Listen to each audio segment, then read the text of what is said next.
kita kan sistemnya bahas soal ya. Kan kita di sini sistemnya kakak bakal bahas soal angkatan kakak. Nah, jadi materi yang kakak bahas tuh ya yang terkait dengan apa yang ada di soal. Jadi kalau misalnya teman-teman ada materi lainnya yang masih bingung, mohon langsung tanya aja ya. Boleh langsung nanya langsung, boleh lewat chat Zoom gitu. Jadi di sini kakak nggak akan review materi karena kalau di review kebanyakan ya namanya bukan review jadinya kayak ngulang pertemuan 1 sampai 7 dalam 1 hari gitu kan. Nah, oleh karena itu di sini kakak cuma nge-review materi yang terkait dengan soalnya aja. Dan kalau misalnya teman-teman ada yang bingung, silahkan bertanya lewat chat Zoom atau langsung open mic aja. Nah, di soal angkatan kakak ini teman-teman, soalnya itu nggak ada PG ya. Jadi soalnya itu ada 3, ada esai, ada soal pendek, sama studi kasus. Nah kalau menurut kakak sih waktu itu soalnya nggak terlalu sulit gitu, karena masih benar-benar masih bisa cari able gitu di aturan dan bisa ya masih bisa dikerjain lah gitu, nggak sesulit itu. Nah semoga di angkatan teman-teman pun masih sama ya, karena sebenarnya memang materi sebelum UTS ini tuh kan masih teori semua. Jadi seharusnya pemeriksaan pajak itu kan memang saklek terhadap aturan. Jadi karena kita memang dari pertemuan 7 sebelum UTS ini isinya teori semua, ya sudah seharusnya apa yang ditanyakan dalam soal itu bisa dicari gitu di aturan ataupun di PPT-PPT yang udah pernah dipelajari kayak gitu. Nah, nanti kalau yang udah UTS, nah itu baru teman-teman harus punya iman yang kuat karena kadang kan ada beberapa persepsi jadinya nanti hasil hitungannya beda. Nah, langsung aja ya teman-teman. Jadi ada tadi kan Kakak udah ceritakan bahwa soalnya itu ada 3 jenis, ada esai, ada soal pendek, sama studi kasus. Nah, esainya itu ada 4 soal, lalu soal pendeknya itu ada 1 soal, dan kasusnya itu ada 2 soal. Jadi memang kelihatannya banyak, tapi si esai-esai ini tuh bobotnya cuma 5% teman-teman. Jadi emang yang paling gede itu bobot di kasus. Kasus tuh ada 2 kan tadi. Nah, masing-masing 25%. Sisanya tuh dibagi di esai dan soal pendek gitu. Nah, tips dari Kakak ya teman-teman, kan kadang kita itu kalau misalnya ngerjain soal ujian, sukanya nulis panjang-panjang ya, biar kelihatan pintar gitu kan. Kadang kan kita suka mikir gitu. Nah, padahal itu tuh belum tentu benar juga, teman-teman. Karena kalau misalnya kita jawabannya terlalu panjang, malah jadi nggak to the point, nggak kena gitu, nggak ngejawab apa yang diminta sama soal. Jadi, teman-teman jangan terpaku pada prinsip semakin panjang semakin bagus nilainya, enggak juga ya, karena malah kalau semakin panjang, dosen tuh kan meriksa banyak banyak itu ya, banyak jawaban. Takut aja malah dosen itu ngeliat, "Ini jawaban panjang-panjang benar, apa deh maksudnya?" Gitu kan. Nggak dapet gitu makna teman-teman ngejawab panjang-panjang gitu. Jadi lebih baik teman-teman tuh jawab ya benar-benar to the point, singkat, yang nggak singkat-singkat banget ya. Maksudnya nggak usah harus panjang-panjang banget gitu loh. Pokoknya se kalau bisa sih ya sesingkat mungkin. Jadi orang tuh kalau ngebaca nggak bosen gitu kan dan langsung dapet, "Oh jawabannya itu ini," gitu. Jadi nggak perlu mengarang bebas panjang-panjang buat ngejawab soal. Karena kan di pemeriksaan pajak ini biasanya teman-teman kalau materi sebelum tes itu kan teori tadi Kak, jadi suka jawabnya panjang banget padahal nggak langsung ke poinnya aja. Nah, kalau saran dari Kakak jangan panjang-panjang jawabannya karena dosen tuh udah meriksa banyak, takutnya dia malah nggak keselisut gitu loh, nggak terselisut, nggak kebaca makna jawaban teman-teman tuh apa. Jadi lebih baik langsung singkat, padat, jelas, to the point aja jawabannya itu apa, gitu ya. Nah, teman-teman, di nomor 1 itu soalnya adalah PT Elemen Cahaya Distribution, itu adalah distributor rokok terdaftar di KPP Madya Bogor. Perusahaan punya gudang di Sawangan dan udah terdaftar di KPP Pratama Depok Sawangan. Nah, pada tahun 2020 perusahaan menyampaikan SPT PPh Badan LB. Laporan keuangan perusahaan pada 2019 itu udah diaudit oleh KAP dengan opininya itu WDP, wajar dengan pengecualian. Berdasarkan kondisi di atas, jelaskan jenis ruang lingkup dan kriteria pemeriksaan yang dapat dilakukan oleh KPP Madya Bogor dan KPP Pratama Depok Sawangan.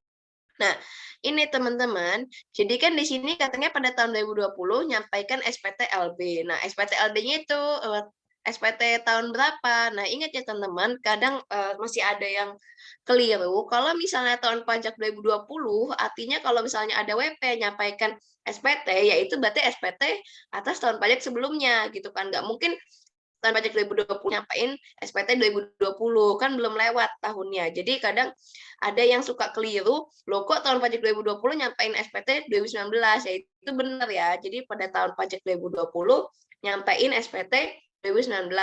Nah, SPT-nya ini LB. Nah, terus ini kan si perusahaannya itu si PT Eren, ya kan? Terus dia punya gudangnya di Depok, di Sawangan itu.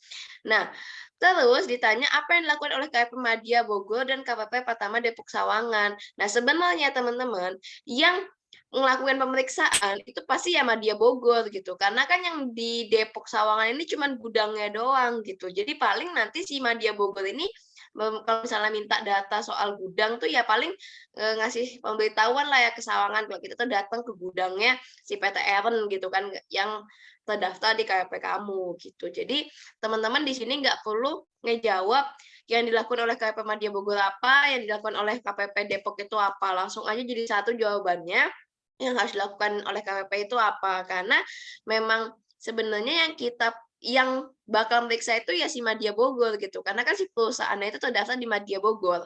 Yang terdaftar di Depok Sawangan itu cuman gudangnya doang. Yang mana gudangnya ini bagian dari si Eren gitu kan. Jadi nggak perlu teman-teman membagi jawaban teman-teman apa yang harus dilakukan oleh Bogor, apa yang harus dilakukan oleh Sawangan. Gitu ya. Nah, kalau kakak pribadi waktu itu oh ya teman-teman, ini jawaban berdasarkan ini ya, berdasarkan salah satunya berdasarkan jawaban kakak tahun lalu dan udah kakak perbaiki juga yang menurut kakak kayaknya ini dulu salah deh gitu kan. Nah, udah kakak perbaiki juga. Jadi kalau misalnya teman-teman punya pendapat lain, monggo bisa didiskusikan ya. Nah, untuk pertama kan dia minta jelaskan jenisnya. Nah, jenis pemeriksaan pajak itu kan ada pemeriksaan kantor, ada pemeriksaan lapangan. Nah, kapan sih kita menggunakan pemeriksaan kantor, kapan sih kita menggunakan pemeriksaan lapangan, itu tuh sebenarnya nggak ada, aturannya ada di PMK 184. Cuman teman-teman, aturannya itu ada yang jelas itu cuman ini, di pemeriksaan data konkret itu dilakukan dengan pemeriksaan kantor. Sedangkan pemeriksaan-pemeriksaan lainnya itu jenis pemeriksaannya diatur oleh Dirjen Pajak di kalimat PMK-nya kayak gitu. Artinya apa? Artinya untuk menentukan jenis pemeriksaannya itu apa, itu udah diturunkan wewenangnya ke pemeriksa pajak. Pemeriksa pajak kan sebelum melakukan pemeriksaan melakukan tahap persiapan. Nah, di tahap persiapan itu dia bakal menentukan ini jenis pemeriksaannya lapangan apa kantor ya gitu kan. Kalau misalnya memang kantor aja cukup, ya udah pakai pemeriksaan kantor aja. Kalau misalnya kira-kira nggak cukup, kalau pemeriksaan kantor butuh visit langsung ke tempat WP-nya, ya berarti harus pemeriksaan lapangan gitu. Nah, tapi teman-teman kalau misalnya SPT-nya itu SPT-LB, lalu misalnya WP ngajuin pencabutan PKP, penghapusan NPWP, yang berat-berat kayak gitu kasusnya, itu pasti ke pemeriksaan lapangan, karena kita butuh visit langsung ke tempat WP-nya gitu kan. Nah, di sini jenis pemeriksaannya untuk SPT-LB ini adalah pemeriksaan lapangan. Kenapa? Karena salah satu alasannya adalah tadi si WP bilang bahwa laporan keuangannya itu udah diaudit oleh KAP, tapi opininya itu WDP, bukan WTP. Nah, di PMK itu dikatakan bahwa permohonan kalau misalnya ada SPT-LB itu dilakukan pemeriksaan kantor kalau misalnya laporan keuangan WP-nya itu untuk tahun pajak yang diperiksa diaudit oleh KAP atau laporan salah satu tahun pajak dari 2 tahun pajak sebelum tahun pajak yang diperiksa telah diaudit KAP dan pendapatnya harus WTP gitu kan, dan WP-nya tidak sedang melakukan pemeriksaan bukbal, penyidikan atau penuntutan. Nah, di sini nggak terpenuhi kan syaratnya karena laporan keuangannya itu WDP bukan WTP. Nah, oleh karena itu nggak bisa dilakukan pemeriksaan kantor sehingga mau nggak mau dilakukan pemeriksaan lapangan. Jadi sebenarnya SPT-LB itu bisa pemeriksaan kantor asalkan memenuhi syarat ini. Kalau misalnya nggak dipenuhi kedua syarat ini, berarti pemeriksaan lapangan. Yang kedua, ruang lingkupnya. Nah, ruang lingkup pemeriksaan pajak itu kan juga ada 2 ya, teman-teman. Ada 4 ya. Ada satu jenis pajak, beberapa jenis pajak, satu masa pajak atau satu tahun pajak atau bagian dari masa pajak atau bagian dari tahun pajak gitu kan. Nah, kalau untuk ruang lingkup di pemeriksaan LB ini tentunya seluruh jenis pajak karena dalam hal ini SPT tahunan PPh Badan akan diperiksa. Jadi benar-benar seluruh jenis pajak di tahun pajak tersebut. Karena kan kita memeriksa SPT tahunan. Jadi di tahun pajak tersebut semua jenis pajak akan diperiksa. Nah, dalam soal ini berarti seluruh jenis pajak yang ada di tahun pajak 2019 itu akan diperiksa. Gitu. Dan yang terakhir, dia minta kriteria pemeriksaannya itu kan apa. Nah, kriteria pemeriksaan itu kan ada dua ya, teman-teman. Ada pemeriksaan untuk rutin untuk menguji kepatuhan, ada pemeriksaan khusus karena tujuan tertentu, ya kan? Nah, untuk SPTLB ini tuh masuknya ke pemeriksaan rutin karena kalau pemeriksaan khusus itu ada sendiri kan listnya, teman-teman bisa buka lagi materinya di awal-awal ada kriteria pemeriksaan pajak. Nah, untuk SPTLB itu masuknya ke pemeriksaan rutin untuk menguji kepatuhan gitu. Kalau pemeriksaan khusus tuh kalau misalnya ditemukan data-data atau ada permintaan dari Kanwil biasanya untuk memeriksa WP ini. Nah, itu baru masuk ke pemeriksaan khusus. Kalau misalnya SPTLB kayak gini, itu masuk ke pemeriksaan rutin untuk uji kepatuhan. Oke, sampai sini ada yang mau bertanya dulu teman-teman? Silahkan.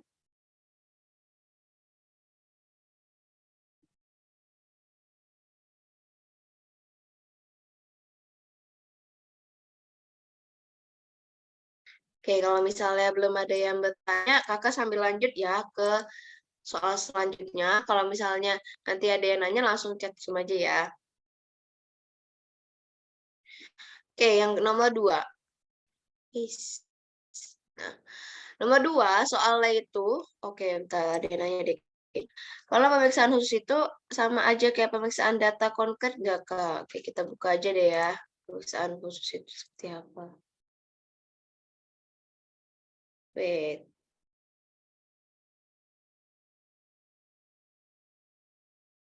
Kalau data konkret itu beda ya sama pemeriksaan khusus, teman-teman. Sebentar, kita buka dulu PPT-nya.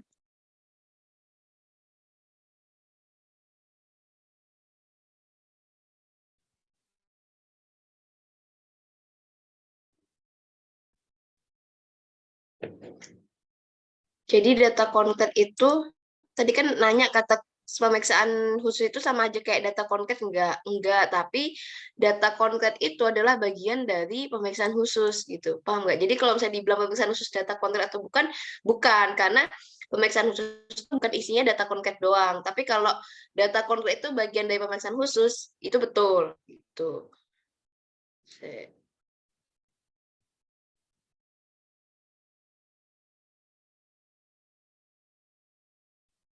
Terus yang kedua, jadi kalau selain SPTLB itu auto pemeriksaan khusus ya Kak? Atau ada syarat lagi kalau pemeriksaan khusus?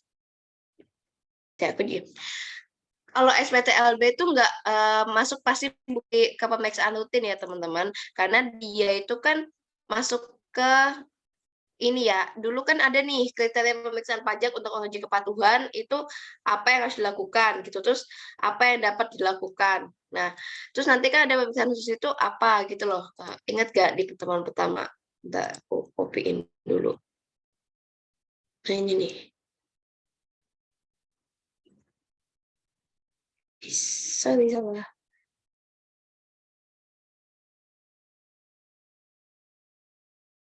Nah, tadi kan ada yang nanya yang pertama, kalau pemeriksaan khusus itu sama aja kayak pemeriksaan data konkret, enggak? Jawabannya enggak ya, karena pemeriksaan khusus itu ada dua, ada data konkret, ada analisis resiko. Jadi kalau dibilang pemeriksaan khusus itu data konkret bukan, jawabannya bukan, karena tadi dalam pemeriksaan khusus itu ada dua hal, ada keterangan lain, ada analisis resiko. Jadi kalau dibilang data konkret adalah pemeriksaan khusus, ya benar sih, cuman maksudnya kurang tepat gitu teman-teman. Karena kan di pemeriksaan khusus ada dua. Yang lebih tepat itu adalah kalau data konkret adalah bagian dari kriteria pemeriksaan khusus gitu kan. Nah, kalau analisis resiko itu biasanya yang tadi turunan dari Kanwil. Jadi dari Kanwil atau dari kantor pusat itu ngasih perintah ke KPP buat meriksa suatu WP gitu, karena dari hasil analisis mereka di atas itu WP-nya punya resiko yang cukup tinggi dan kayaknya bisa digali potensinya gitu, makanya diperiksa. Gitu ya untuk yang nanya yang pertama. Terus yang kedua, jadi kalau selain SPTLB itu auto pemeriksaan khusus ya Kak, atau ada syarat lagi kalau pemeriksaan khusus? Nah, ini kan kita pemeriksaan pajak itu kan sama ya, ada yang rutin yaitu menguji kepatuhan, ada yang khusus, ya kan. Nah, apa sih yang masuk untuk menguji kepatuhan tuh yang ini, yaitu WP mengajukan permohonan pengembalian kelebihan pembayaran pajak atau SPTLB kan. Nah, ini harus dilakukan uji kepatuhan. Nah, terus pemeriksaan ini dapat dilakukan kalau misalnya si WP ini ngajuin SPTLB selain pasal 17B, berarti yang 17C atau 17D ya. Lalu telah diberikan pengembalian pendahuluan atau dia ngelaporin SPT rugi, ada penggabungan, peleburan, pemekaran atau akan meninggalkan Indonesia selama-lamanya, melakukan perubahan tahun buku atau metode buku, atau karena dilakukan evaluasi, lalu tidak menyampaikan SPT melampaui jangka waktu 1 bulan yang terpilih untuk pemeriksaan berdasarkan risiko, dan juga dia menyampaikan SPT yang terpilih untuk dilakukan pemeriksaan berdasarkan analisis risiko. Nah, itu dapat dilakukan uji kepatuhan juga. Nah, tapi kalau SPTL itu harus dilakukan uji kepatuhan. Kalau misal, jadi teman-teman kan waktu awal tuh belajar kan di pemeriksaan pajak itu apa aja sih yang masuk ke uji kepatuhan, apa aja sih yang masuk ke tujuan lain. Nah, itu yang menjadi kriterianya. Kalau misalnya uji kepatuhan ya berarti masuknya ke pemeriksaan rutin gitu. Tapi kalau masuk ke yang list tadi tujuan lain itu biasanya pemeriksaan khusus gitu. Gimana? Apakah aman? Contoh pemeriksaan data konten itu gimana ya, Kak? Data konkret tuh ini, hasil klarifikasi atau klarifikasi. Jadi sebenarnya teman-teman, dulu itu awal ya data konkret itu cuma bukan data konkret itu cuma verifikasi doang, bukan termasuk pemeriksaan pajak. Nah, tapi terus tahun 2000, pokoknya tahun-tahun 2000 sebelum tahun 2015 ada PMK 184 tahun 2015 itu tuh Kadin ngajuin uji material ke MA tentang verifikasi ini. Nah, terus Kadin menang. Oleh karena itu, sama DJP itu nge-amandemen PMK 17 tahun 2000, PMK 17 ya, 17 tahun 2013 jadi PMK 184 tahun 2015. Salah satu yang diubah tuh ini. Yang tadinya bentuknya verifikasi jadi pemeriksaan data konkret. Makanya pemeriksaan data konkret itu kan pemeriksaan kantor kan, cuman sebulan, ya kan, terus juga nggak ada perpanjangan jangka waktu, nggak ada hak untuk QA juga. Karena sebenarnya pemeriksaan data konkret itu cuma semacam verifikasi doang, kayak misalnya si AL ini dapat data faktur pajak dari lawan transaksi si WP-nya. Terus tapi kok WP-nya nggak ngelaporin gitu. Nah, tapi kok banyak gitu bukti faktur pajaknya ini. Nah, oleh karena itu diusulkanlah untuk pemeriksaan sama si AR, nanti masuk ke pemeriksa pajak gitu kan, atau misalnya dapat bukti potong PPh tapi si WP ini nggak ngelaporin gitu, padahal bukti potongnya tuh gede misalnya, lumayan lah itu untuk jadi penerimaan. Nah, oleh karena itu diajukan pemeriksaan kayak gitu. Jadi data konkret tuh biasanya berbentuk data-data yang diterima dari pihak ketiga atau dari kita ketemu sendiri yang terkait dengan WP kita gitu. Tapi WP kita tuh nggak ada ngelaporin atau nggak ada ngasih tahu gitu. Makanya kita lakukan verifikasi. Nah, verifikasinya itu tadi karena tadi kalah kan di MA, makanya diubah namanya jadi pemeriksaan data konkret. Jadi sebenarnya pemeriksaan data konkret itu ya cuma semacam verifikasi atas suatu data aja. Kayak kita minta kayak ya mirip-mirip kayak minta kejelasan lah. Ini lu ada yang bilang nih katanya lu ngeluarin faktur pajak ini tapi kok nggak dilaporin PPN keluarannya kayak gitu. Gimana, paham? Jadi contoh data konkret itu kayak gini. Kayak SP2DK.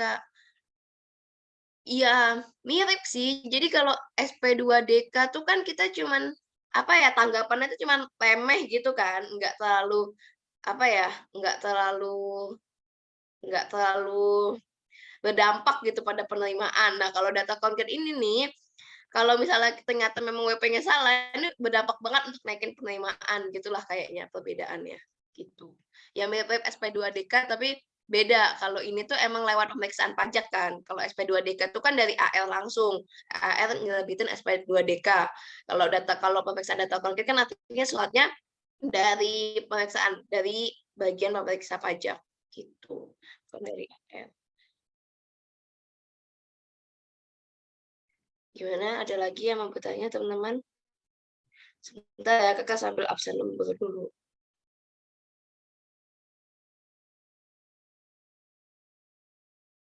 Gimana yang bertanya? Apakah sudah paham semua? Oh ya teman-teman, rules-nya kalau belajar sama Kakak, kalau habis nanya harus ngasih feedback yang seenggaknya kalaupun misalnya teman-teman masih memahami, masih berusaha memahami, kasih feedback ke Kakak ya, biar Kakak tahu teman-teman mendengarkan.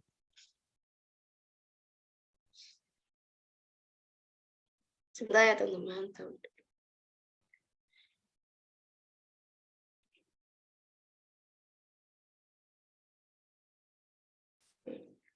Oke, oke, aman semua ya teman-teman.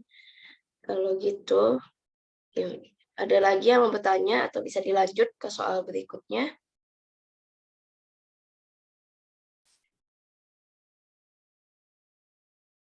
Oke, kalau belum ada, kita lanjut ke soal berikutnya ya, yaitu ke soal nomor 2.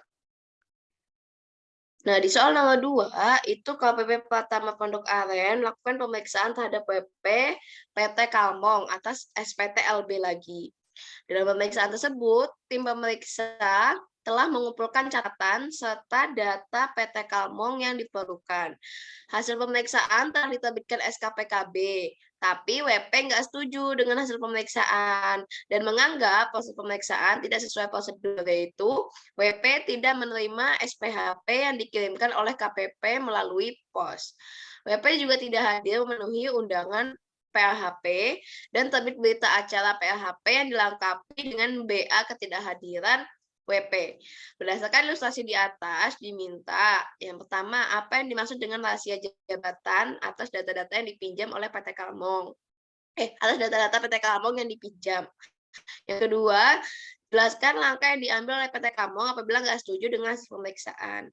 Nah, yang nomor 1 dulu aja ya. Jadi kan nomor 1 diminta dijelasin apa sih rahasia jabatan gitu kan, karena kan ketika dalam pemeriksaan pajak kita tuh kan ngebongkar data-datanya WP, artinya secara nggak langsung kita tuh memasuki dapur orang gitu kan. Nah, yang mana dapur orang ini tuh ada rahasianya pastinya. Nah, oleh karena itu kita sebagai pemeriksa pajak itu punya kewajiban rahasia jabatan, yaitu kita harus merahasiakan apapun data yang kita ketahui tentang suatu WP gitu, kecuali untuk dalam pengadilan.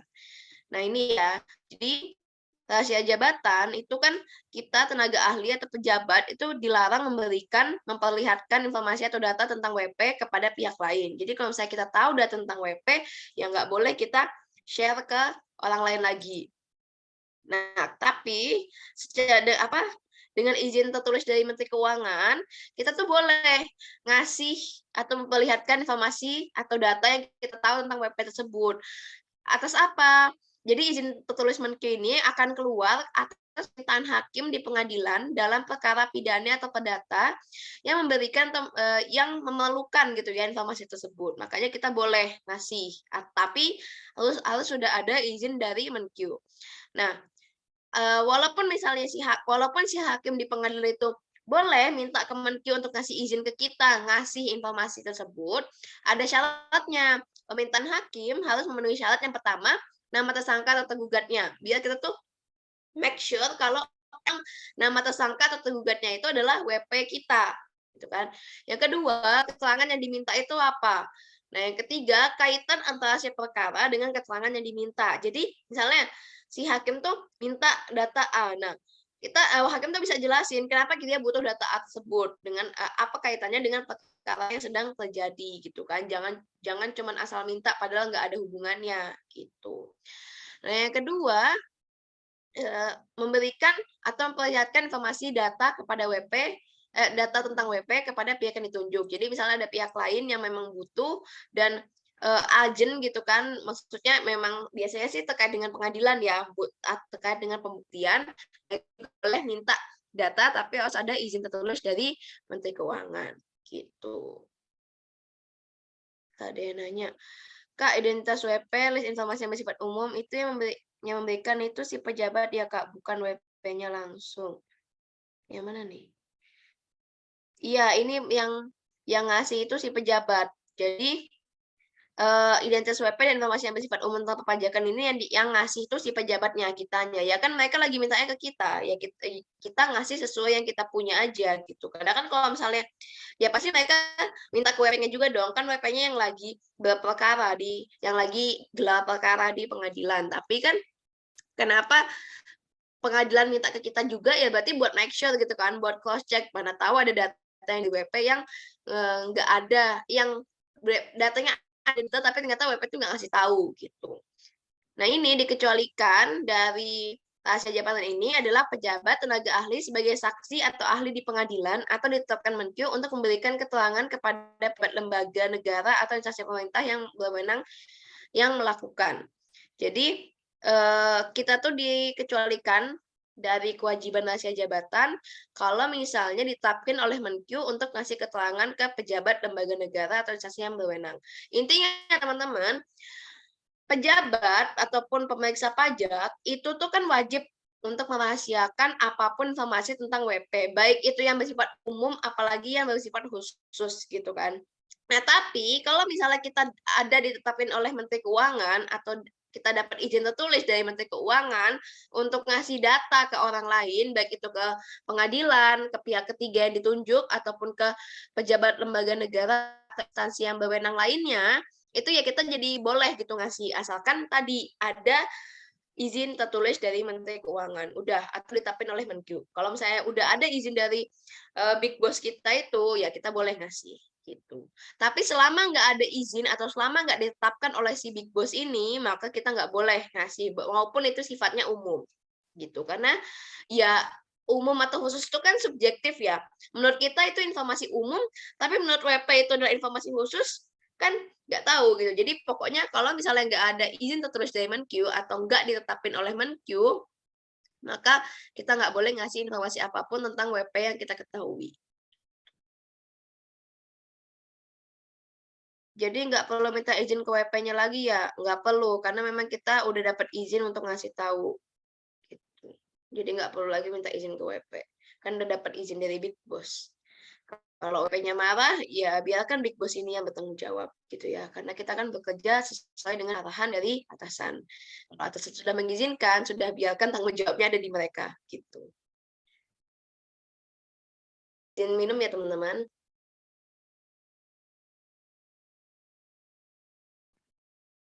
Oke, ada lagi yang mau bertanya tentang rahasia jabatan.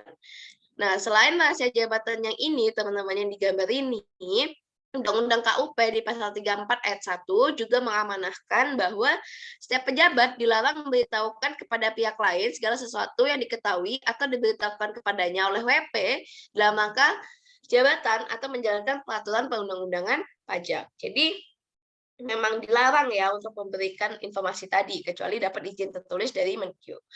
Lalu juga di PMK 17 tahun 2013, sebagaimana telah diubah dengan PMK 184 tahun 2015, itu juga kita punya kewajiban untuk merahasiakan kepada pihak lain yang tidak berhak atas segala sesuatu yang diketahui atau diberitahukan kepadanya oleh WP dalam rangka pemeriksaan. Jadi memang di mana-mana ya di Undang-Undang KUP yang general, lalu di PMK tentang pemeriksaan pajak, itu memang diingetin terus gitu. Kalau kita tuh harus menjaga informasi tentang WP, kecuali dikasih izin terus dari Menkyu atas kondisi-kondisi di gambar ini. Itu baru boleh kita ngasih informasi tentang WP. Lagi yang mau bertanya sebelum kita lanjut ke soal selanjutnya?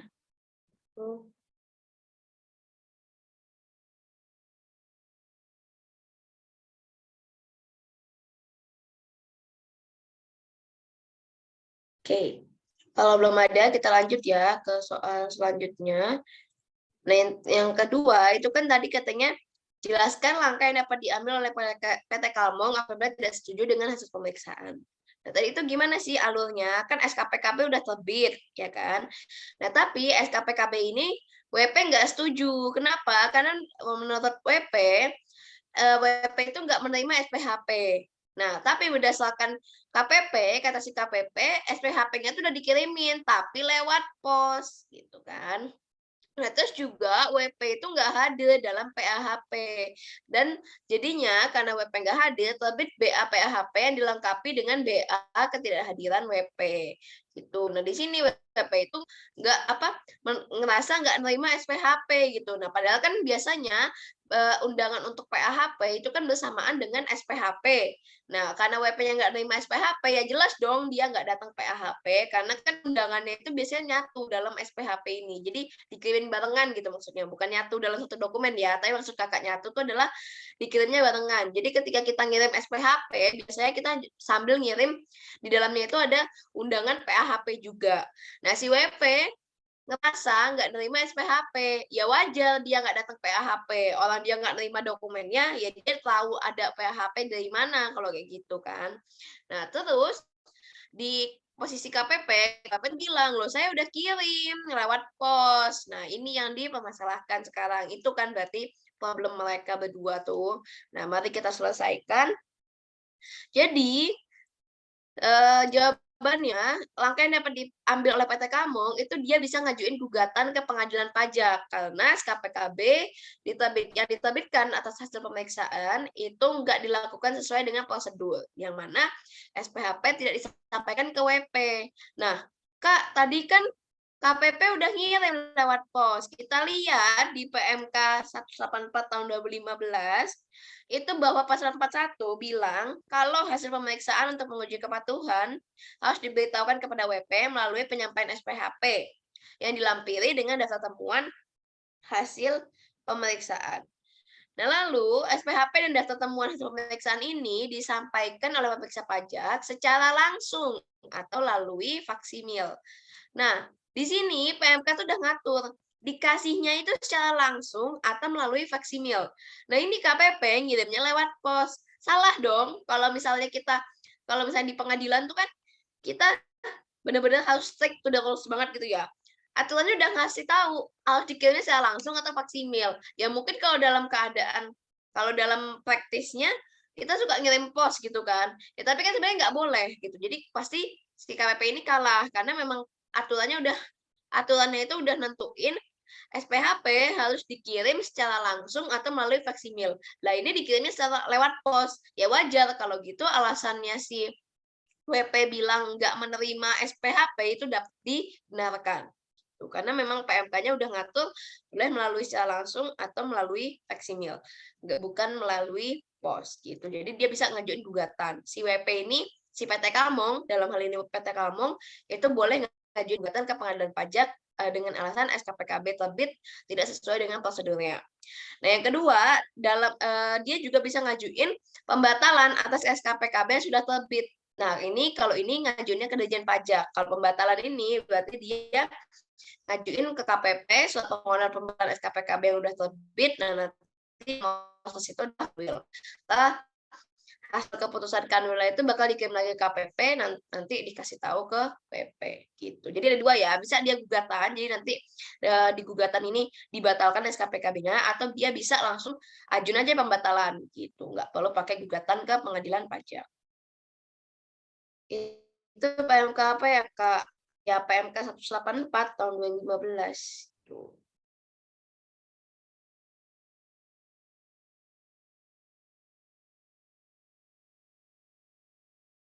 Oke, ada lagi?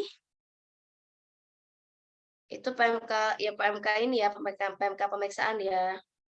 Sebentar teman-teman, Kakak sambil absen lembur dulu ya.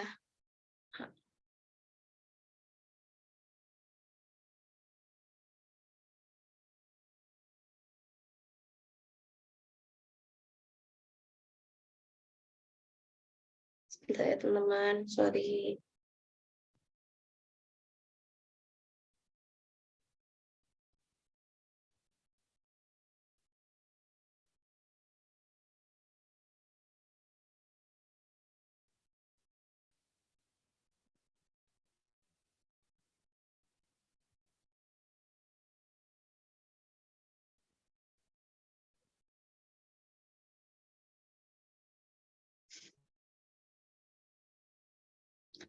Oke. Kalau KPP-nya memang kirim melalui faksimil, tapi WP tetap merasa belum menerima, gimana Kak? Nah, kalau itu ya salahnya si WP ya, nggak bakal menang. Tapi kan kalau di soal ini, KPP itu ngirimnya lewat pos, dan WP masa belum menerima, yaitu berarti salahnya KPP, karena kan memang di aturan dibilang harus lewat langsung atau faksimil. Tapi kalau misalnya KPP ngirimnya lewat faksimil, tapi WP masa belum menerima, yaitu berarti salahnya WP gitu. Bisa jadi KPP yang menang karena kan KPP bisa membuktikan ini loh ada bukti pengiriman faksimilnya gitu. Terus ini juga nomor faksimilnya ternyata sama nomor faksimilnya yang dikasih sama WP gitu. Jadi ya bisa jadi si KPP yang menang. Tapi kalau misalnya lewat pos tadi udah saklek ya, udah kalah itu mah nggak usah ngomong apa-apa lagi gitu. Ada lagi teman-teman?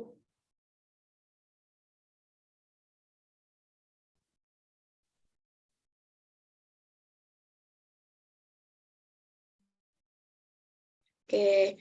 Oke, kita lanjut ya teman-teman ke soal nomor 3.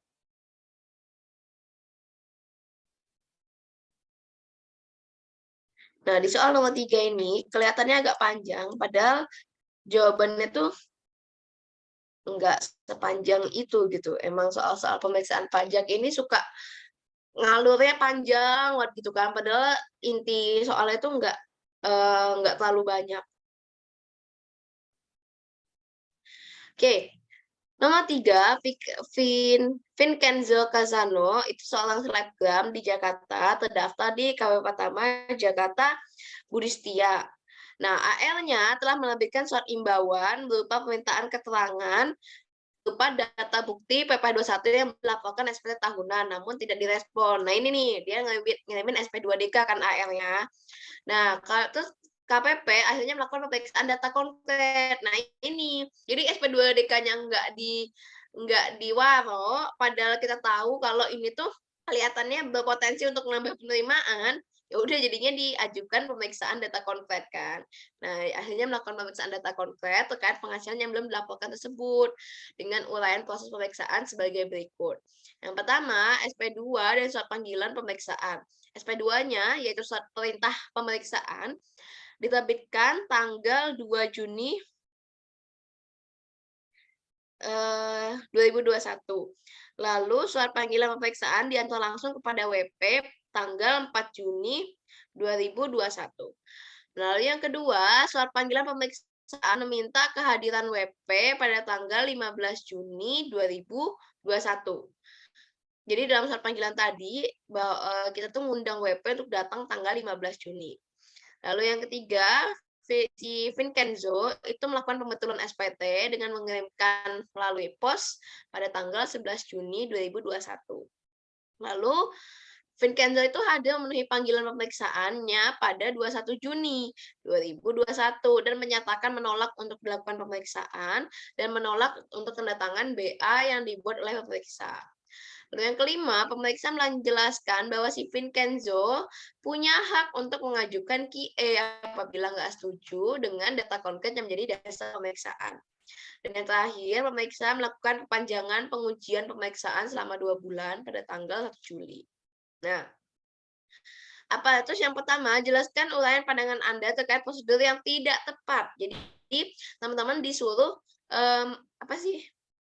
suruh menjelaskan mana aja prosedur yang nggak tepat dari A sampai F ini.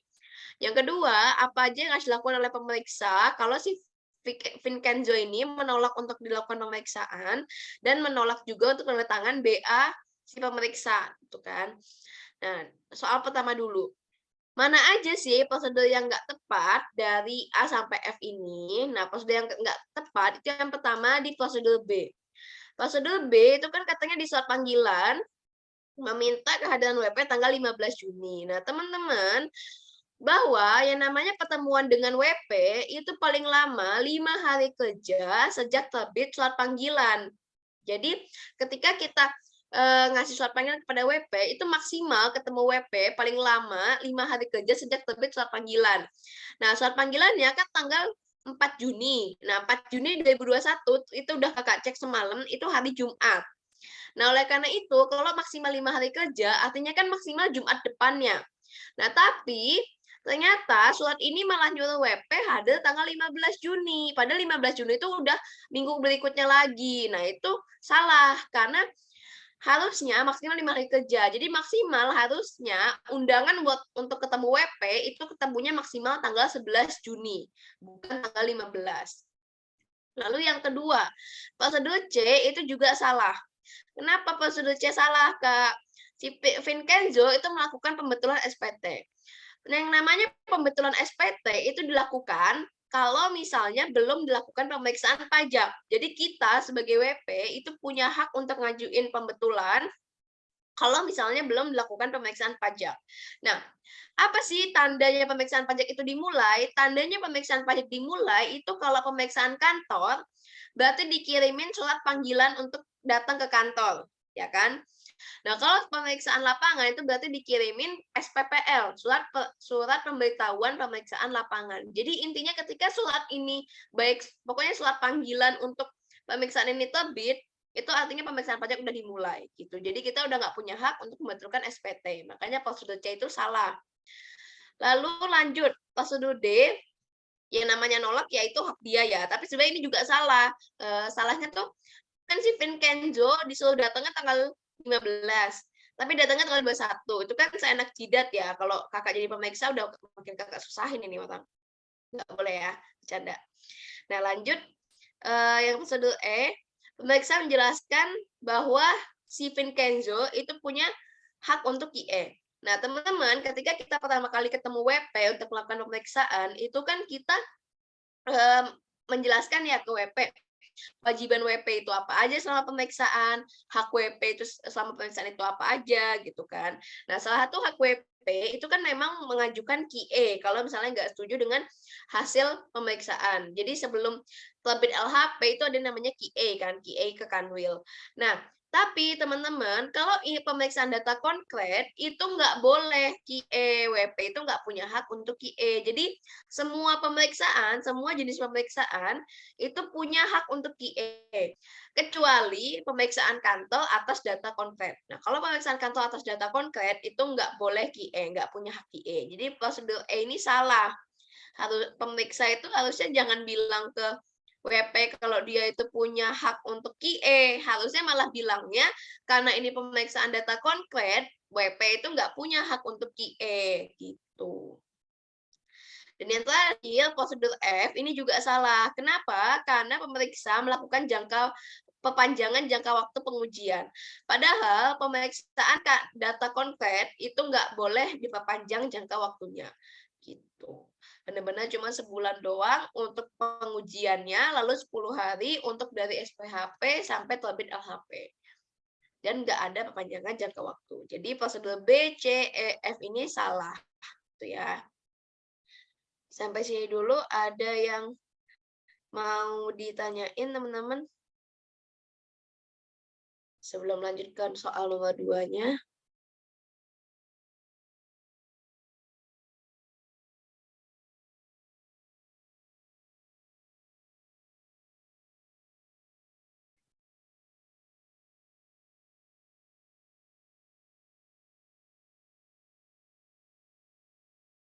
Oke, kalau belum ada, kita lanjut ya ke nomor 2.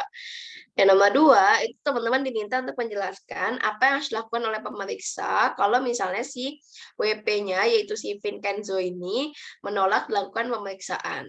Nah, bentar, ada yang chat.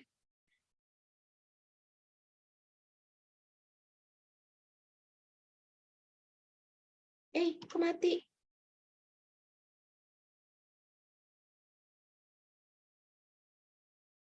Sebentar, teman-teman.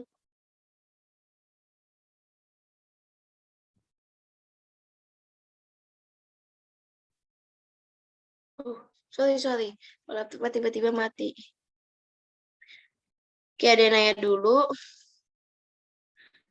Izin Kak, berarti nanti pas ujian kita masih lihat kalender juga ya untuk menentukan tenggat waktu saat panggilan. Iya, asli teman-teman.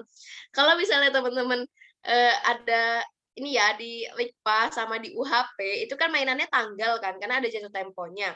Teman-teman harus lihat kalender ya. Karena waktu UHP atau waktu UHP kan di sini nggak ada kan, ini kan soal zamanku. UHP berarti. Itu tuh kalian disuruh bikin alur sidangnya. Jadi teman-teman harus ngitungin tanggalnya gitu. Kalau misalnya tanggalnya weekend kan nggak mungkin ada sidang kan. Jadi emang harus lihat kalender. Jadi Kakak ingetin ya, untuk IKPA sama UHP, kalau misalnya ada tanggal-tanggalan, karena mainan mereka itu memang jatuh tempo, teman-teman buka kalender gitu ya. Walaupun tahunnya itu tahun-tahun belakang, tetap buka kalender karena takutnya itu soal apa ya teman-teman. Jadi soalnya tuh ada ternyata tanggalnya itu tanggal weekend gitu. Jadi itu yang salah. Nah, kita kan nggak ada yang ngecek kalender ya. Ternyata pas dosennya bahas, loh kalian tuh nggak ada yang ngecek kalau ini tuh tanggal weekend ya. Masa tanggal weekend mau dilakukan pemeriksaan atau dilakukan apa gitu waktu itu. Pernah, pokoknya harus cek kalender. Karena teman-teman itu di IKPA dan di UHP mainannya jatuh tempo. Dan biasanya tuh pakai hari kerja kan. Jadi kalau weekend tuh nggak dihitung. Makanya teman-teman harus benar-benar jeli sama tanggalnya. Kan lagian juga teman-teman kan nggak ini kan, nggak ujian yang langsung gitu. Jadi teman-teman bisa buka ya di laptop kan ada juga, nggak perlu pakai kalender yang beneran kalender. Oke. Kalau Sabtu itu masuk hari kerja, Kak? Enggak, hari kerja tuh Senin sampai Jumat doang. Sabtu Minggu tuh udah weekend. Nggak masuk ke hari kerja. Oke, sama-sama.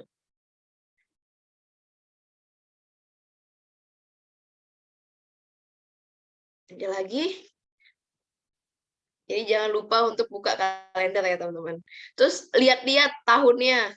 Kadang kita kan udah buru-buru nih, ternyata tahun 2020 lah, kita bukanya yang tahun ini atau tahun 2021 itu kan nanti salah, beda gitu.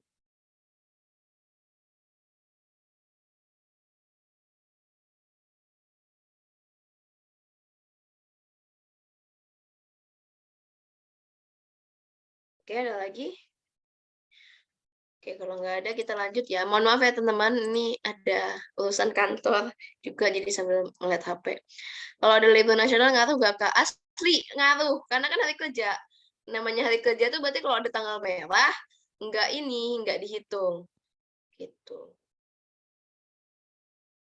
Oke, makanya kayak kemarin nih contohnya, Kakak kan megang PBK. PBK itu kan ada PBK itu pemindah bukuan ya, kan ada jatuh temponya 7 hari.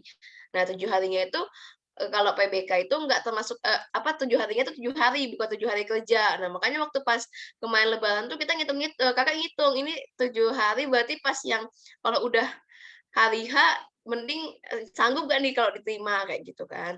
Terus juga kayak perpanjangan jangka waktu SPT, itu juga kan ada jatuh temponya, tapi itu jatuh temponya 5 hari kerja. Makanya walaupun dia ngasihnya di hari H terakhir sebelum lebaran kemarin itu, hari terakhir kerja, tetap diterima. Karena kan 5 hari kerja nanti dihitungnya sampai setelah lebaran, jadi masih oke, gitu. Makanya teman-teman, harus buka kalender tadi. Oke, sama-sama. Oke, lanjut ya teman-teman. Apa sih yang harus dilakukan oleh pemeriksa kalau si WP-nya itu menolak untuk melakukan pemeriksaan? Nah, ya jelas mainan kita adalah membuat BA. Jadi apapun masalahnya, solusinya adalah BA, kan. Nah, kan kalau misalnya kita habis ketemu sama WP, itu ini kan kita tuh ketemu WP nih pertama kali, ya kan. Nah, terus kan setelah kita ketemu WP, kita buat BA. BA itu semacam laporan kalau kita tuh udah ketemu WP gitu, kita jabarin dalam BA tersebut kita tuh ketemu WP-nya siapa aja, di mana, jam berapa, ngobrolin apa aja gitu kan. Kita jelasin semua dalam BA tersebut. Nah, BA tersebut itu kan harusnya ditandatangani oleh pemeriksa sama WP.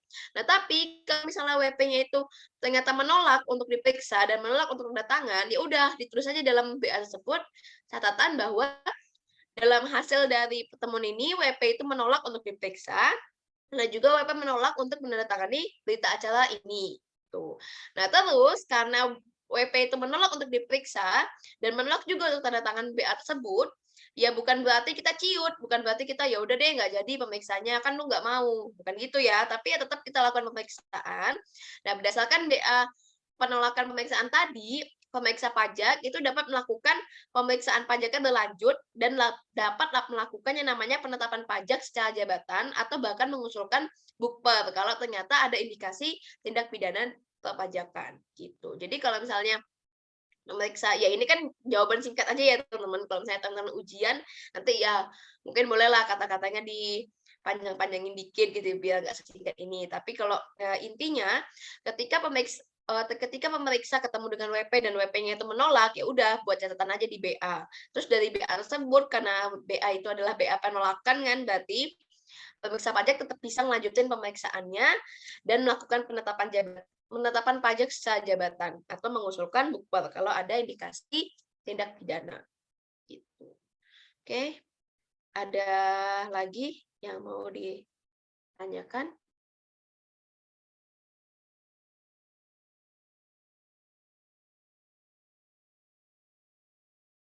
Aman?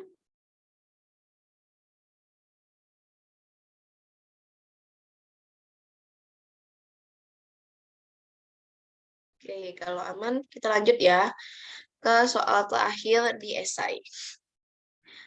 Nah, teman-teman lihat sendiri kan soalnya panjang-panjang, bobotnya cuma 5%. Makanya jangan membuang-buang energi untuk nulis panjang-panjang. Ntar teman-teman capek pas nulis kasus sama studi pendeknya. Gitu. Nah, saudara adalah anggota tim pemeriksa PT Berenam Satu Tujuan atau BST yang terdaftar di KPP Bintaro Jaya. Tahap pengujian telah saudara selesaikan sehingga tahap selanjutnya adalah menyusun daftar temuan dan mengirimkan SPHP kepada WP.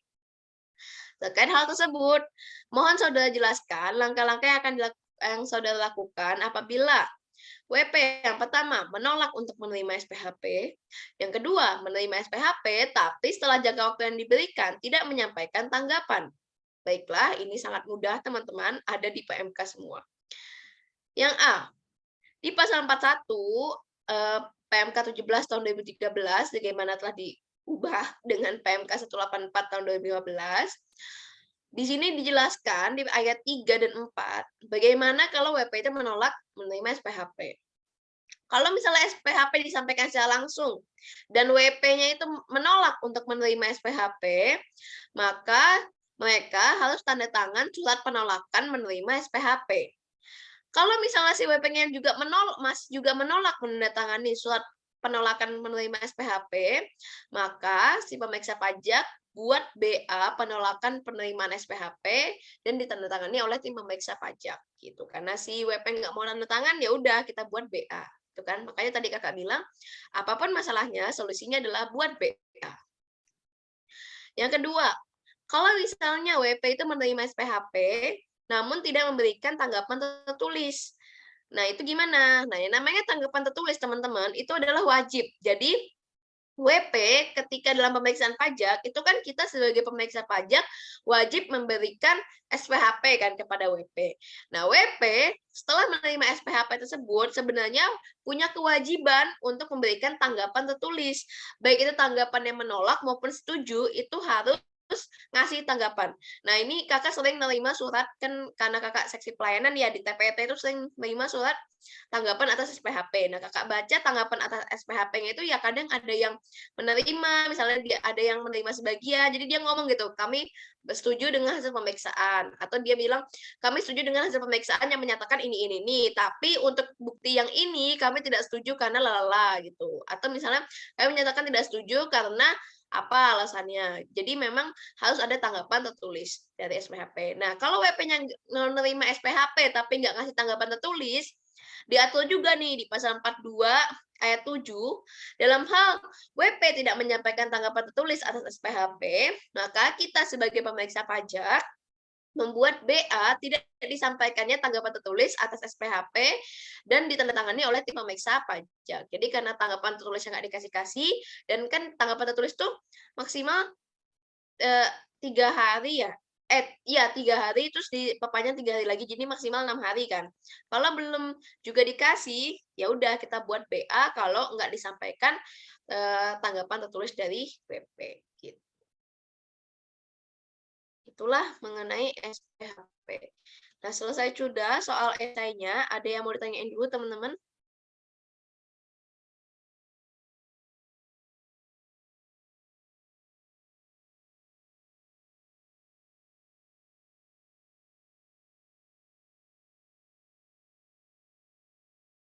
Benar, aman.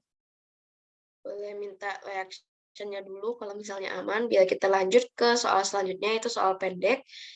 Oke.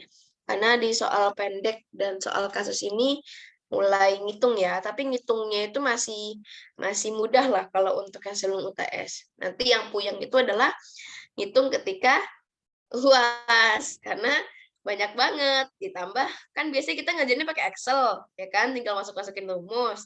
Lah pas ujian kita nulis. Itu semangat ya teman-teman, pasti bisa. Oke. Nah, soal pendek. Nah, langsung masuk ke soal pendek aja ya teman-teman, karena kan kita waktunya sampai 10.38 ya, takutnya nggak kekejar. Jadi di soal pendek ini cuma satu soal, bobotnya 25%. Makanya tadi kakak ulang lagi ya. Makanya teman-teman kalau ngejawab nggak usah panjang-panjang, karena sepanjang apapun jawaban teman-teman di esai tadi, bobotnya hanya 5%. Gitu. Jadi makanya lebih baik teman-teman kumpulkan tenaga di soal pendek dan kasus, karena sebanyak-banyaknya nilai mereka hanya 5%. Gitu. Jadi lebih baik jawabannya yang to the point aja. Nah, di soal pendek ini cuma ada satu soal, bobotnya 25%. Soalnya adalah PT Kedinasan adalah sebuah perusahaan yang bergerak di bidang perdagangan, merupakan PKP sejak tahun 2015. Untuk tahun pajak 2020 dilakukan pemeriksaan pajak oleh kantor pajak. Informasi tambahannya ini, jadi ada pelunasan piutang usaha melalui bank, ada Mandiri, BRI, sama BNI, yang mana totalnya dari ketiga bank ini 762 miliar. Lalu yang kedua, beban penghapusan piutang yang benar-benar tidak dapat ditagih dan telah memenuhi ketentuan pasal 6 ayat 1 Undang-Undang PPH adalah 100 juta. Lalu ada kredit PPH 22 sebesar 50 juta. Lalu juga ada data SPT masa PPN Januari sampai Desember, di mana PPN keluarannya itu 67 miliar yang dipungut sendiri, dan PPN masukan atas perolehan BKP dan JKP itu 55 miliar. Nah ini teman-teman, kalau dalam pemeriksaan pajak juga hati-hati ya, dalam kan kita tuh ngerjainnya nulis kan. Nah kadang mungkin kita udah buru-buru atau lagi karena udah mumet gitu, kita suka ketinggalan nolnya. Karena di sini trikinya gini, pelunasannya 00 apa, nolnya kan 9 kan, miliar kan. Nah, tapi ada yang nolnya 6 juga nih, kayak ini kredit PPH sama penghapusan piutang itu kan nolnya 6 juta gitu. Jadi teman-teman jangan salah, kadang karena waktu itu seingat kakak tuh pas ngerjain ini, Kakak kira ini tuh 610 juta, bukan 610 M gitu. Tapi pas ngeliat PPN keluarnya kok gede banget, masa iya piutang usahanya lebih kecil gitu kan. Nah, ternyata Kakak salah lihat gitu. Jadi teman-teman Kakak well untuk hati-hati ngelihat angka nolnya ini ya. Jangan sampai keliru. Ada yang angka nolnya 9, ada yang nolnya cuma 6. Oke, nah terus kita juga dikasih, kalau teman-teman bingung lihat di PPT bisa buka soalnya yang udah Kakak kirim di grup ya. Nah, ini kita juga dikasih data laporan laba rugi sama neraca si PT apa tadi? PT Kedinasan gitu. Ini ada yang ini neraca, yang ini laba ruginya. Nah, lalu dari informasi yang diberikan soal tadi, kita diminta yang pertama menghitung peredaran usaha menurut tim pemeriksa dengan pengujian arus piutang. Jadi kita diminta ngitung omsetnya itu berapa menurut pengujian arus piutang. Yang kedua, melakukan pengujian ekualisasi DPP PPN dengan peredaran usaha pada SPT PPh Badan untuk tahun pajak 2020.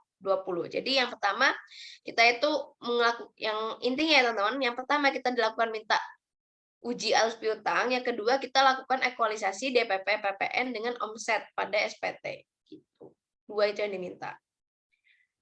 Dua-duanya, kalau teman-teman lupa rumusnya kayak gimana, kakak pernah jelaskan bahwa teman-teman itu cukup berpegang pada SE 65 tahun berapa ya? Tahun 2010 ya? Apa 2013 apa 2015? Sebentar ya. Kakak juga lupa. SE 65 tahun SE 65 itu tahun berapa tuh? Tahun 2013. Nah, jadi kalau misalnya teman-teman lupa sama rumus-rumus ini ya, rumus-rumus metode langsung ataupun tidak langsung, misalnya kayak lupa sama arus piutang rumusnya kayak gimana, terus transaksi tunai dan bank itu rumusnya kayak gimana, pokoknya teman-teman tinggal buka SE 65 tahun 2013 tadi. Kalau misalnya untuk ini, untuk sampai UTS, ya sebenarnya nggak nyampe UTS aja sih, nyampe UAS juga, kalau teman-teman udah membaca keseluruhan SE65 tahun 2013 tadi, pasti teman-teman ngerti ketika ngeliat soal itu harus pakai uji yang mana. Kalaupun misalnya teman-teman lupa gitu ya caranya gimana, teman-teman tuh seenggaknya inget gitu. Ini tuh ada di SE ini, kayaknya pakai rumus yang ini. Gitu. Jadi saran kakak kan ini teman-teman mulai ujiannya Selasa kan, ini masih ada Senin. Terus kan pemeriksaan praktek itu Jumat. Tolong sempatkan buat baca SN65 tahun 2013 karena itu sangat membantu. Oke. Nah, ini pertama untuk uji arus piutang ya. Sebenarnya kakak ya untuk soal pendek sama soal kasus itu udah ada Excel-nya, cuman udah kakak pindahin juga ke PPT nanti, tapi Excel kakak share juga, cuman untuk ditampilkan sekarang kita pakai PPT langsung aja ya. Sebentar. Oke, ini dulu deh. Jadi teman-teman, kan tadi di soal pendek yang pertama itu kan kita diminta untuk bikin uji arus piutang, ya kan? Nah, uji arus piutang itu kan ada ya di SN65 tadi. Rumusnya tuh kayak gini, bahwa rumusnya itu pelunasan atau penerimaan melalui kas atau bank positif, lalu pelunasan non kas atau bank, lalu saldo akhir piutang, saldo awal piutang, penyesuaian dan peredaran usaha. Teman-teman perhatikan plus minusnya. Nah, di sini penyesuaian itu bisa plus bisa minus. Nah, kita lihat ke atas, penyesuaiannya itu apa aja? Yang sifatnya positif, yang menambah itu kalau ditambah penghapusan piutang, dikurangi retro penjualan, dikurangi PP-nya dipungut sendiri. Terus saldo-saldo uang muka penjualan pelanggan, kalau yang awal itu sifatnya menambah, yang akhir sifatnya mengurang ya kalau uang muka. Tolong dicatat ya. Ya saldo uang muka yang awal itu sifatnya menambah, yang akhir sifatnya mengurangi. Kenapa? Karena saldo uang muka yang awal itu kan berarti terbayarkan, artinya uangnya masuk dong ke kita, ya kan? Makanya dia sifatnya menambah. Nah, kalau saldo yang uang muka yang akhir itu sifatnya mengurangi karena itu baru dicatat doang, belum uangnya tuh belum ada gitu. Makanya saldo uang muka yang awal, saldo awal uang muka itu sifatnya menambah dalam penyesuaian. Sedangkan saldo uang muka yang akhir sifatnya mengurangi. Nah, terus ada saldo pendapatan yang ditangguhkan. Nah, yang ditangguhkan ini juga sama ya, teman-teman. Yang saldo awalnya sifatnya menambah, saldo akhirnya sifatnya mengurangi.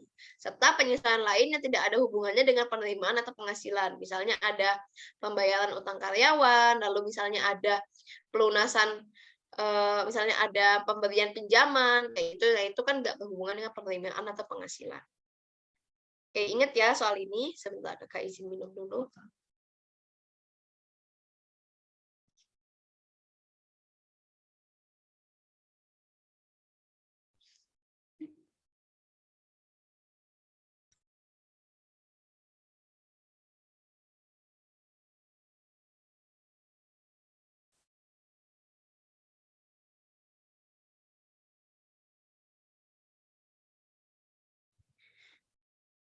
Nah, dan ya kan ini rumusnya. Ya udah kita masukin aja. Langsung aja lah ya di sini biar teman-teman lihat. Jadi kan tadi ya rumusnya ini, kita masukin kan rumusnya, pelunasan penerimaan melalui kas atau bank. Tadi teman-teman di soal itu kan kita tahu ya datanya itu cuman ada pelunasan dari bank doang kan, Mandiri, BRI, BNI. Ya udah kita masukin Mandiri 610, BRI 125, BNI 27. Jadi totalnya tadi 762 M. Nah, lalu pelunasan non kas atau banknya itu nggak ada di soal, nggak ada datanya, jadi 0. Lalu saldo akhir piutang usaha itu ada di neraca tadi kan. Neraca itu 113 M. Sifatnya menambah. Lalu saldo awal piutang usaha itu 40 juta. Jadi kita masukin dan sifatnya mengurangi. Di rumus sudah kayak gitu. Nah, penyesuaiannya ada penghapusan piutang kan tadi 100 juta. Nah, itu sifatnya menambah, jadi 100 juta nambah. Lalu rate penjualan itu nggak ada, 0. Lalu PP-nya dipungut sendiri, itu ada datanya, ada 67 M. Nah, sifatnya mengurangi, ya, dikurangi PP-nya dipungut sendiri. Nah, sebenarnya teman-teman, untuk PP-nya dipungut sendiri ini, itu kan kalau masuk ke di PPN yang dipungut sendiri, masuk ke formula ini kalau misalnya si PPN-nya itu, dibayarnya melalui bank gitu kan. Nah, tapi kan di soal nggak ada keterangan lebih lanjut ya, ini PPN-nya masuk ke bank atau lewat kas. Nah, kita asumsi aja dia lewat, kas atau bank gitu ya, sama aja. Jadi masuk nih mengurangi 67M. Lalu ada saldo awal uang muka penjualan kan di neraca. Nah, itu awalnya 258.300, lalu saldo akhirnya 1,9 M. Kita masukin semua, ya udah tinggal kita hitung. Nah, ini kan udah pakai minus-minus semua ya, jadi tinggal pakai rumus sum aja sebenarnya, tambah semua. Ternyata berdasarkan hasil pengujian arus piutang, badan usahanya itu adalah 766 miliar sekian. Nah, sedangkan menurut SPT yang dilaporin itu adalah 675 miliar. Artinya ada selisih kan? Selisihnya berapa? Selisihnya 91 miliar ya kan, 91 miliar. Nah, ini selisihnya ini merupakan indikasi adanya penghasilan yang belum dilaporkan gitu. Oke.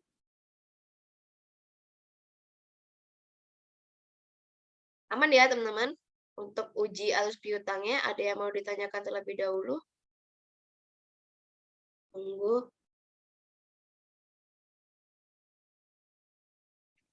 Sebenarnya cukup mudah ya, karena kan soalnya itu rumusnya ada gitu, udah saklek, jadi teman-teman tinggal masukin angkanya aja.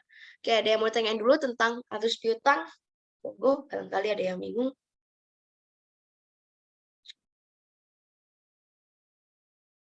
Monggo. Aman ya untuk arus piutang.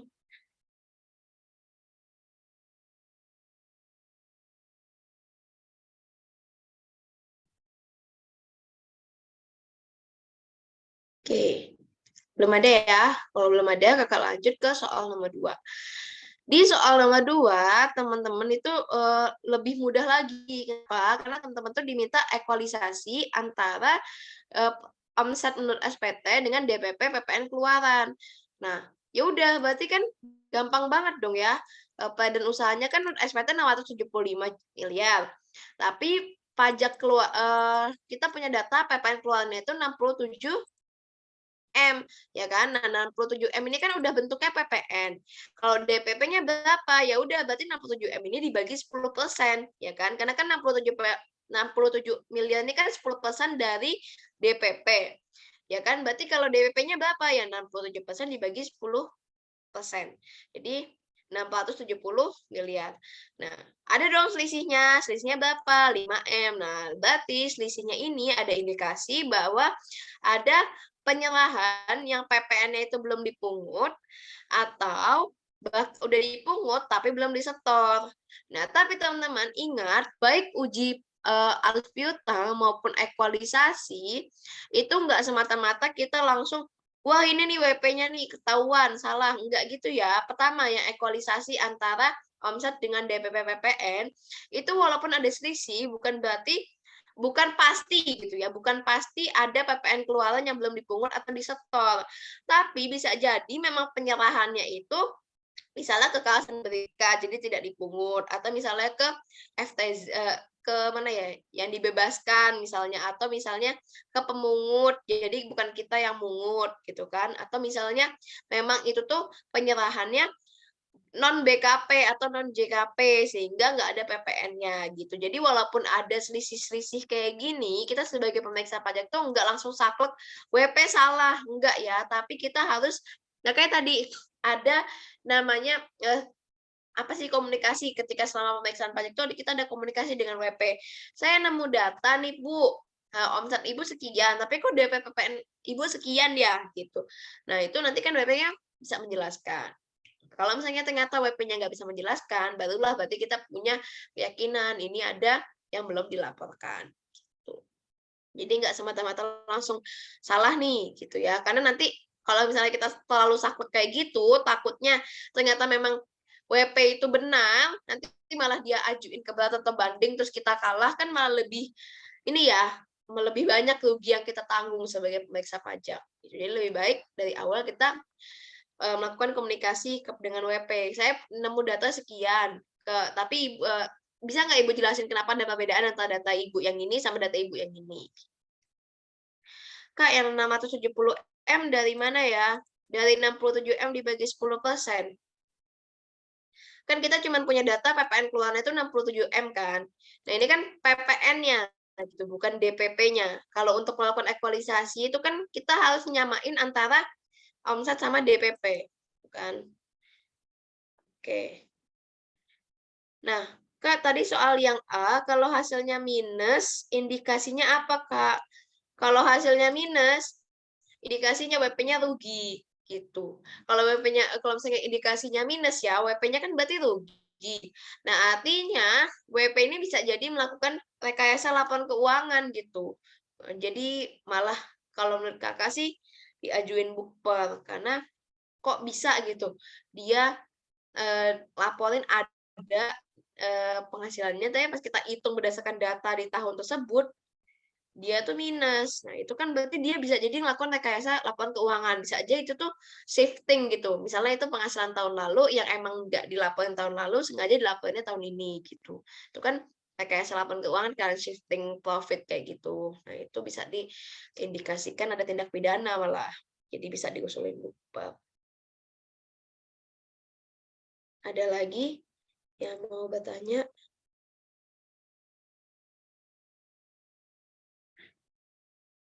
Ngomongin soal minus ya, ini sebenarnya soal UTS ini tuh yang soal kasus kedua itu soalnya aneh. Kakak yakin aneh? Itu soal yang paling aneh dan kakak yakin itu sebenarnya soalnya ada yang salah gitu, ada yang kurang. Cuman nggak tahu apa yang kurang. Tapi yang jelas soalnya aneh. Dan itu cuman bukan kakak doang yang ngomong dulu. Dulu tuh ya apa ya namanya juga ujian gitu kan suka ngomongin soal kan. Nah, bukan kakak doang yang ngerasa aneh dan ketika tapi kan udah lupa ya. Nah, kemarin ketika kakak bikin PPT ini Kakak jadi inget lagi, oh ini soal aneh ini nih yang bikin kita ribut gitu. Jadi nanti teman-teman ketika ngeliat soal kasus 2 ini, tolong jangan terlalu dimasukkan ke dalam otak ya, karena memang soalnya itu aneh gitu. Jadi membingungkan, sepertinya ada yang kurang datanya sehingga jawabannya itu jadi aneh lah pokoknya. Oke, anehnya gimana? Nantilah kita lihat lah ya. Pokoknya soalnya aneh. Ada yang kurang. Oke, lanjut ya teman-teman. Untuk soal pendek ada lagi yang mau bertanya? Aman ya untuk uji alas piutang sama ekualisasi DPP PPN.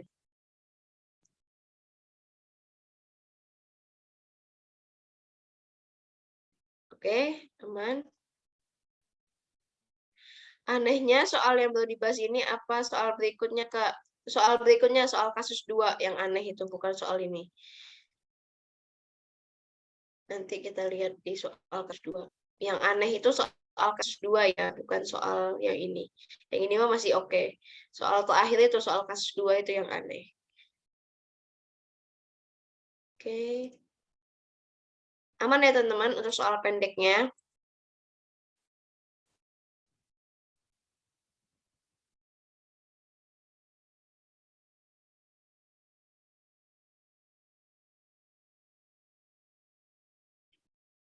Oke.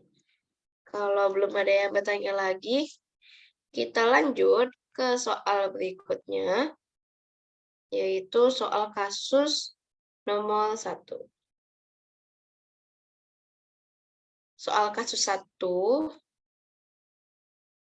saat ini Anda sebagai pemeriksa pajak ditugaskan memeriksa Tuan Fauzi Chandra untuk tahun pajak 2020 yang terdaftar di KWP Pondok Aren. Status PTKP-nya si Tuan Fauzi itu K2 dan istri tidak bekerja.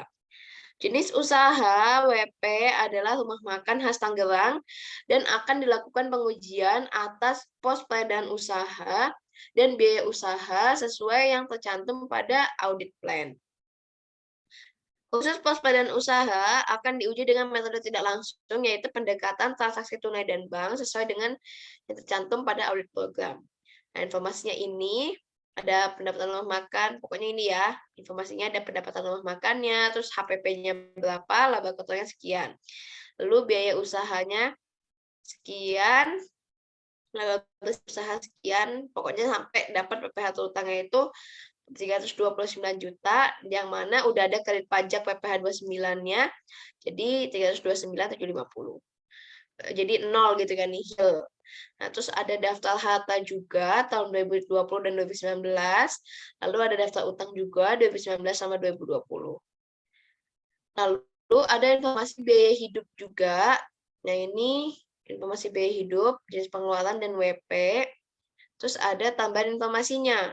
Tambahan informasinya yang pertama, data brosur dan informasi dari situs web tempat anak dari Tuan Fauzi Chandra sekolah, biaya yang harus dibayar oleh WP dalam tahun 2020 adalah 85 juta. Jadi kan di sini katanya pendidikan anaknya itu kan 30 juta, padahal dari data kita nemu itu 85 juta. Nah, yang kedua, dari data asuransi kesehatan, kan katanya di sini kesehatannya 10 juta. Nah, dari data asuransi kesehatan yang dikeluarkan, itu sebenarnya 30 juta, bukan 10 juta. Lalu yang ketiga, untuk listrik, kan yang diakui sama WP 12 juta. Nah, padahal yang dibayar sesungguhnya adalah 30 juta. Lalu bukti lainnya adalah kredit pajak dan pembayaran pajak yang diakui oleh WP telah sesuai dengan data yang dilaporkan dalam SPT. Jadi udah sesuai kredit pajak sama pajak yang udah dibayarnya. Lalu tim pemeriksa mendapatkan informasi bahwa WP itu punya tabungan di Singapura sebesar 1,65 M. WP telah mengakui kebenaran informasi tersebut dan menyatakan telah melaporkan sebagian di SPT tahunan. Nah, kita lihat di SPT tahunan dia ngelaporin bahwa tabungan di Singapuranya cuma 850 juta. Padahal total ada 1,65 M. Nah, berarti sisanya itu harus menjadi temuan kita. Dan yang terakhir, berdasarkan perkembangan pemeriksaan, Anda memutuskan untuk mengubah pos yang diperiksa, yang tadinya itu kan ada dua ya, pos omset sama biaya usaha, ya kan? Nah, ternyata setelah pemeriksaannya berlanjut, kita merasa bahwa yang diperiksa sebatas penghasilan bruto aja dan nggak jadi pakai, kan tadinya mau pakai transaksi tunai dan bank. Nah, nggak jadi pakai transaksi tunai dan bank, tapi jadinya pakai biaya hidup dan pertambahan kekayaan besi gitu. Nah, ini jadi soalnya itu bikin teman-teman kocar-kacir di awal ya. Teman-teman kan di awal ngeliat, aduh ada dua nih yang diperiksa. Terus pakai transaksi tunai dan bank lagi yang agak lebih ribet. Nah, itu kan udah kocar-kacir kan kita ngelihatnya. Ternyata di bawah di soalnya diubah kan. Jadi cuma omset doang dan menggunakan penghitungan biaya hidup dan pertambahan kekayaan besi. Jadi lebih easy. Nah, di soal ini, teman-teman diminta untuk yang pertama melakukan gimana sih prosedur untuk melakukan perubahan terhadap audit plan dan audit program. Jadi, teman-teman diminta jelasin gimana prosedur kalau audit plan sama audit program itu berubah. Yang kedua, barulah teman-teman diminta menghitung PHKP dan juga PPh kurang bayar berdasarkan hasil pengujian dengan pendekatan perhitungan biaya hidup dan pertambahan kekayaan besi. Nah, itu kayak gimana? Langsung aja. Jadi teman-teman, pembuatan audit plan dan audit program itu kan diatur dalam SE 126 tahun 2010.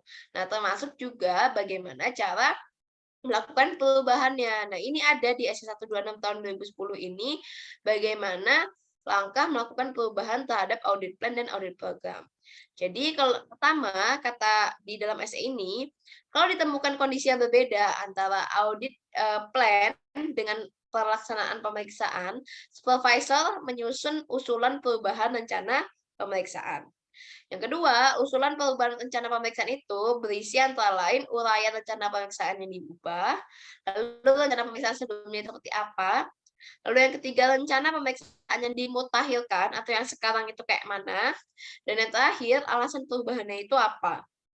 Yang ketiga, Kepala UP2 harus memberikan persetujuan atas usulan perubahan rencana pemeriksaan paling lambat 3 hari kerja setelah usulan perubahan rencana pemeriksaan diterima. Yang keempat, dalam hal Kepala UP2 tidak menyetujui usulan perubahan rencana pemeriksaan, Kepala UP2 harus memberikan catatan atau alasan pada formulir perubahan rencana tadi dan pemeriksaan tetap dilanjutkan sesuai dengan rencana pemeriksaan yang sebelumnya. Yang kelima, dalam hal terjadi perubahan rencana pemeriksaan WP domisili, maksudnya WPKPP ya, maka pemeriksa WP domisili harus mengirimkan salinan perubahan kepada pemeriksa WP lokasi. Jadi WP lokasi itu kan Kanwil ya teman-teman. WP domisili itu kan KPP. Jadi ini maksudnya adalah kalau misalnya si Kanwil itu minta bantuan kepada KPP sebagai WP domisili untuk melakukan pemeriksaan pajak, lalu misalnya ternyata di WP domisilinya itu melakukan perubahan, nah si salinan perubahannya ini harus dikasih tahu ke WP lokasi paling lambat 3 hari kerja setelah disetujui. Nah, demikian pula sebaliknya. Jadi kalau misalnya ada perubahannya di WP lokasi harus ngasih tahu ke WP domisili gitu. Pokoknya harus ada komunikasi ya, karena communication is key.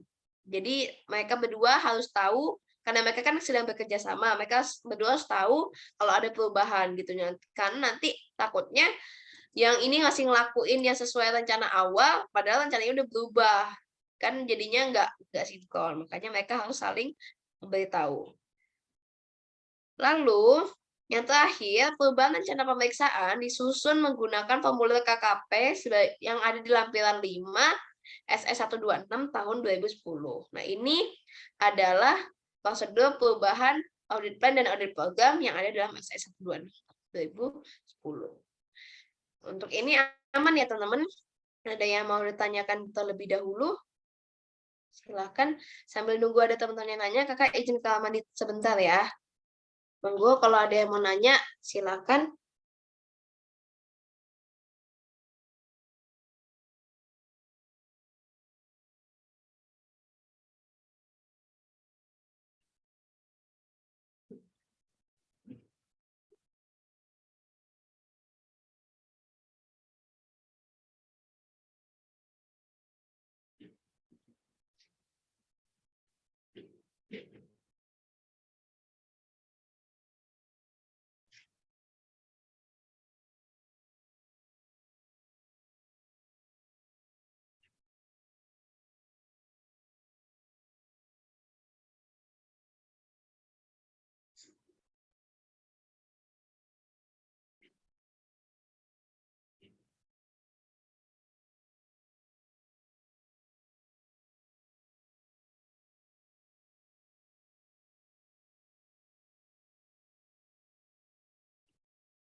Halo, kembali lagi. Oke, ada yang nanya nih. Kak, izin tanya, nanti di-share nggak Kak PPT-nya? Iya, PPT pembahasan ini nanti di-share ya. Aman. Ada lagi yang mau bertanya? Oke, sama-sama. Aman lah ya, masih mudah kan. Semoga teman-teman juga nanti soalnya nggak sulit ya. Yang soalnya cukup menantang itu adalah soal angkatan berlian yang tahun 2020. Itu soalnya banyak banget. Yang soal kakak ini lebih manusiawi lah menurut kakak. Oke, lanjut ya teman-teman. Yang kedua, kita diminta untuk menghitung PHKP dan PPh kurang bayarnya. Nah, ini kita pakai Excel tadi aja ya.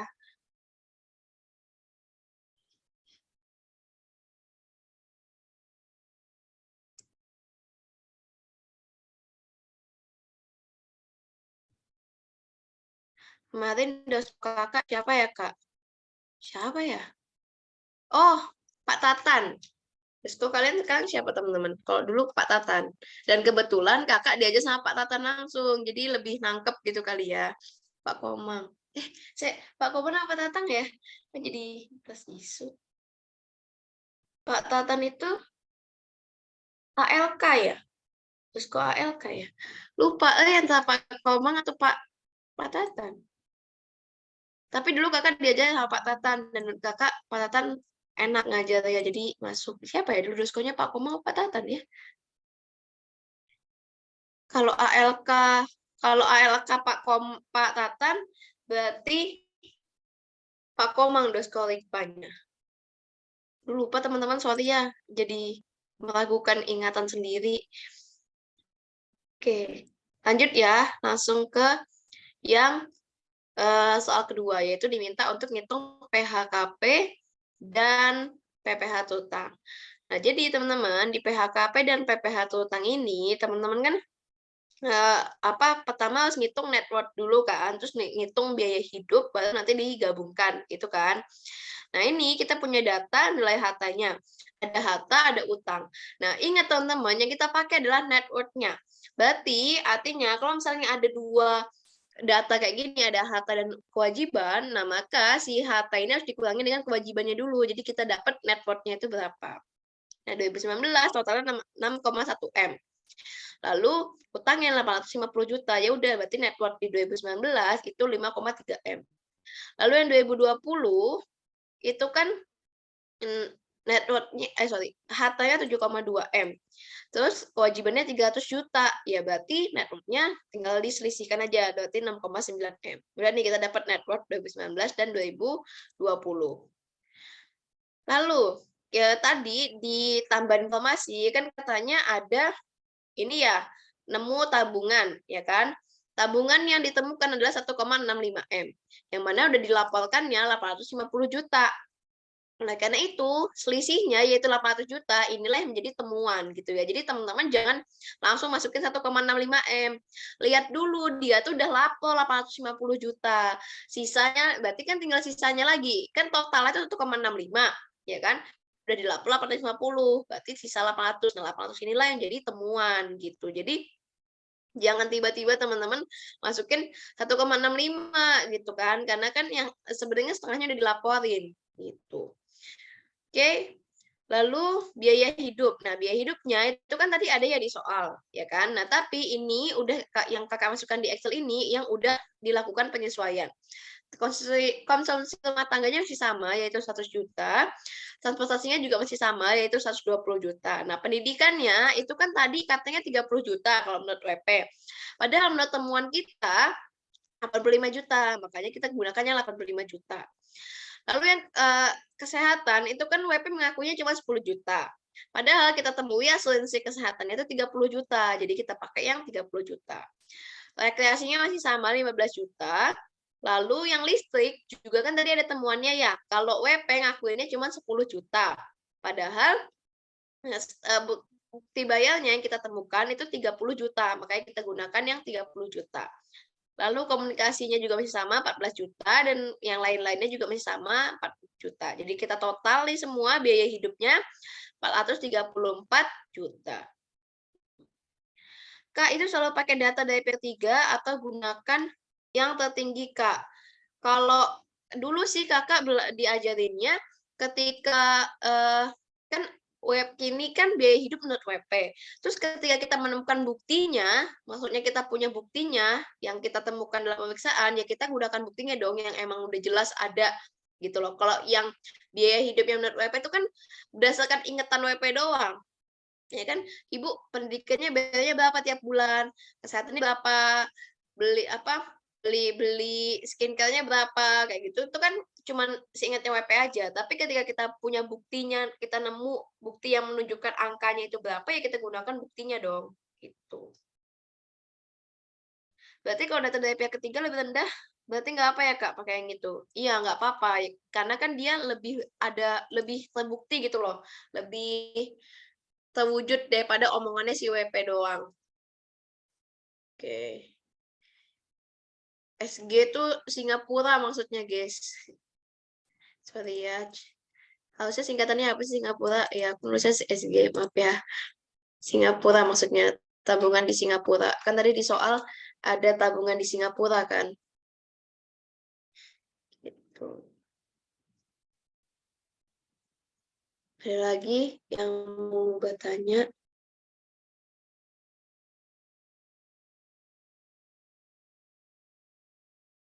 Oke, aman ya semuanya? Biaya hidup udah. Nah, terus kita lakukan pengujiannya. Nah, tadi kan net worth yang di atas itu kan kita cuman tarik tahu net worth 2019 sama net worth 2020. Nah, padahal untuk pengujiannya itu kan rumusnya gini ya, KKN bersih akhir tahun dikurangi KKN bersih awal tahun. KKN bersih akhir tahunnya berarti yang 2020 yaitu 6,9 M. Lalu KKN bersih awal tahunnya yang 5,3 M yang 2019. Kita selisihkan hasilnya 1,65 M. Lalu ditambah dengan biaya hidup. Biaya hidupnya 434 juta. Ini kan. Lalu, nah teman-teman ingat kalau misalnya WP-nya itu adalah WPOP pengusaha, dalam pengujian ini kita tambahkan yang namanya biaya usaha. Biaya usahanya tadi ada di soal. Di soal itu biaya usahanya 1,85 M. Jadi kita tambahkan. Terus dikurangi dengan penghasilan BOP atau final. Nah, berhubung di soal ini nggak ada data penghasilan BOP atau final, jadi 0. Terus ya udah kita tambahin penghasilan bruto hasil pengujiannya berapa. Total ya 3,9 M. Nah, inilah penghasilan bruto hasil pengujian. Nah, penghasilan bruto hasil pengujian ini kita gunakan untuk menghitung PHKP dan ini PPh utangnya. Nah, teman-teman, penghasilan bruto hasil pengujian itu kan tadi di soal, kalau teman-teman lihat, di soal itu kan ada di tadi soalnya. Nah, di soal ini teman-teman, di soal ini tadi, itu kan di bagian awal ini ada ya pendapat rumah makan, terus harga pokok, laba kotor, gitu kan. Nah, ketika WPOP-nya itu adalah WPOP pengusaha, terus teman-teman melakukan uji ini, biaya hidup tadi, terus dapat penghasilan brutonya itu berapa, penghasilan bruto dari hasil pengujian itu setara dengan laba kotor ini ya. Jadi bukan setara dengan pendapatan rumah makan, tapi setara dengan laba kotor yang ini, yang 3,2. Kenapa? Karena kan di sini penghasilan brutonya itu kita ngitungnya benar-benar bruto semuanya gitu, bukan bruto yang rumah makan doang. Makanya setaranya dengan yang bruto yang laba kotor doang gitu. Jadi makanya di Excel Makanya di Excel ini, langsung dari PH bruto yang kita temukan dari hasil pengujian, itu dikurangi dengan biaya usaha tadi. Gitu, untuk mendapatkan PH neto. Karena PH bruto dari hasil pengujian itu sama dengan PH bruto yang di bawahnya tadi, bukan yang peredaran dari rumah makan. Oke. Izin bertanya, Kak. Kalau misal rumah makannya UMKM, misal pendapatannya cuma 4 M, berarti di PH BOP atau final dikurangi 4 M ya, Kak. Nah, ini tuh sebenarnya agak tricky ya. Kalau misalnya dikurangi 4 M berarti habis dong penghasilannya. Ya enggak sih? Jadi kalau menurutku sih enggak dikurangi 4 M karena di sini maksudnya penghasilan final atau BOP itu yang kayak misalnya dapat bunga deposito, dapat undian, terus dapat warisan gitu. Kalau misalnya dia dapat penghasilannya, maksudnya kalau memang sumber penghasilan dia itu bersifat final, ya memang itu gitu loh penghasilannya. Kalau misalnya kita kurangi ya hilang dong. Kayak misalnya kita apa sih namanya? Memeriksa WP konstruksi. WP konstruksi kan WP final. Terus kalau misalnya pas kita nguji kayak gini, kita kurangi penghasilan finalnya lah, ya kan itu memang sumber utama dia gitu. Jadi kalau menurut kakak sih kayaknya nggak dikurangin sih teman-teman. Sebenarnya kakak belum pernah dapat soal kayak gitu ya dulu, tapi kalau logikanya harusnya nggak dikurangi sih. Karena kalau dikurangi nanti hilang semua dong penghasilan dianya. Maksudnya nggak hilang semua sih, tapi nanti berkurang drastis, malah nanti jadinya kelihatannya rugi. Padahal enggak.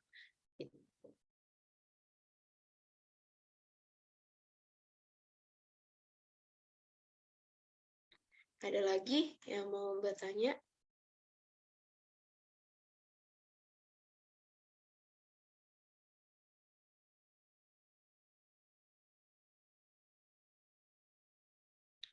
Gimana, aman? Oke. Oke, aman ya. Nah, udah berarti karena kita udah dapat pH bruto, ya ini mah gampang ya, sebagaimana pH pada umumnya, pH bruto dikurangi biaya usaha, dapat pH neto. Terus tadi kan pH neto, PTKP dia K2, jadi 67500. Jadi dapat PHKP. Nah, ini kan tadi kita diminta ngitung PHKP kan. Nah, ini PHKP-nya 2M. Terus kita hitung PPh utangnya. Nah ini teman-teman. Teman-teman tuh kan sekarang berada di zaman di mana peraturan pajak udah banyak yang baru. Jadi, kok mati. Nah, jadi teman-teman perhatikan tahun di soal gitu ya. Karena kan di peraturan pajak yang baru ini makin mudah ya pajak tuh kan. Jadi apa sih? Batasan bawahnya tuh makin tinggi sehingga banyak yang nggak kena pajak gitu kan. Terus juga ada tambahan 35% tarif untuk OP gitu kan. Pokoknya banyak lah macam-macam aturannya. Jadi ketika teman-teman ngerjain soal, tolong diperhatikan tahun di soal itu tahun berapa gitu ya. Karena kalau misalnya kayak ini kan tahunnya tahun sebelumnya kan, makanya masih pakainya 5%, 15%, 25, 30 gitu. Jadi tolong diperhatikan tahunnya. Nah, ini kita dapat PHKP-nya 2M, kita hitung PPh utangnya. Masih ingat lah ya 5% progresif, sehingga total PPh utangnya adalah 549 juta. Nah, ini PPh utang sehingga kita bisa tulis bahwa PPh utang berdasarkan hasil pemeriksaan itu 549 juta, sedangkan menurut SPT dan udah dibayar juga itu 329 juta. Sehingga pada PPh kurang bayar 220.200.000. Nah, ini PPh kurang bayarnya. Nah, atas PPh kurang bayar ini dapat diterbitkan SKPKB dengan sanksi bunga pasal 13 ayat 2 yaitu 2% per bulan yang dihitung sejak berakhirnya tahun pajak sampai dengan SKPKB diterbitkan. Nah, kalau sekarang kan bukan 2% lagi ya, tapi tarif bunga acuan, ya kan? Tuh. Oke. Ada yang mau ditanyain dulu sebelum kita masuk ke soal terakhir? Aman ya, teman-teman semuanya.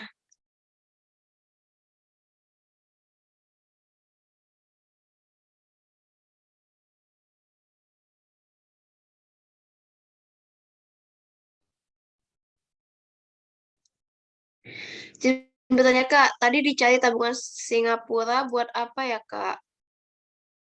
Tabungan Singapuranya, oh iya belum aku masukin ya. Mana sih? Pasan tadi aku masukin deh guys. Gimana ya aku masukinnya? Oh iya belum kemasukin, sorry. Kan tadi itu kita nemu tabungan Singapura ya teman-teman ya. Jadi harusnya nambah di kekayaan. Sorry. Nih nambah di sini, guys. Nih, tabungan di Singapura di tahun 2020 kan 450 juta. Nah, harusnya tabungannya itu kan 1,65 M kan. Jadi nambah nih. Sorry, terima kasih sudah mengingatkan. Ini ditambah ya. Jadi ditambah dengan 800 juta. Gitu. Oke, makasih udah diingatkan. Tadi kan kita tabungan Singapura itu kan terkait dengan kekayaan, ya kan? Di kekayaannya dia mengakui tabungan Singapuranya cuma 450 juta. Padahal total tabungan Singapura dia itu 1,65 M gitu kan. Nah, itu tahun 2020. Nah, makanya tahun 2020 doang yang kita tambahin. Nah, kita tadi Kakak tambahinnya langsung di sini aja. Gitu. Oke. Kasih udah diingetin, aman ya, ke bawahnya sih sama semua. Soalnya kan namanya juga pakai Excel ya. Udah terkait rumusnya. Ada lagi teman-teman? Kasih sudah diingatkan.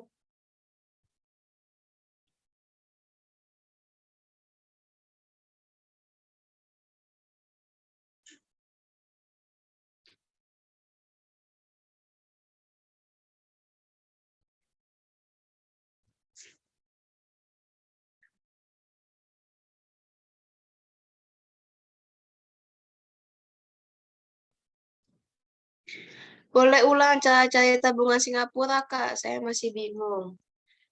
Kan tadi itu di soal, katanya kan di soal itu kan ada data nih, tabungan di Singapura itu kan 850 juta. ya kan, yang dilaporin sama WP. Nah, ternyata ditemukan data bahwa di tahun 2020 udah dilaporin di SPT Singapura bahwa tabungan Singapuranya itu 1,65 M. Padahal yang diakui sama WP cuma 850 juta. Ya berarti ada yang belum dilaporin dong, 800 juta. Nah, makanya selisihnya 800 juta ini kita masukin ke harta 2020. Karena harusnya di harta 2020 dia, tabungan Singapura dia itu 1,65 M, bukan 850 juta. Gitu. Mana? Man?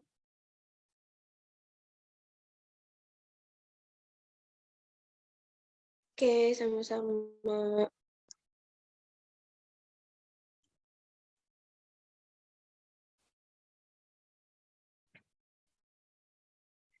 Aman ya, teman-teman? Kita lanjut ke soal berikutnya terakhir ya, karena waktunya juga udah mepet. Nah, di soal terakhir itu kita dikasih, di soal terakhir itu katanya tim pemeriksa dari KP Pratama Jakarta ditugaskan untuk melakukan pemeriksaan pajak terhadap PT Mitra yang bergerak dalam bidang usaha perdagangan pelabuhan rumah tangga untuk tahun pajak 2019.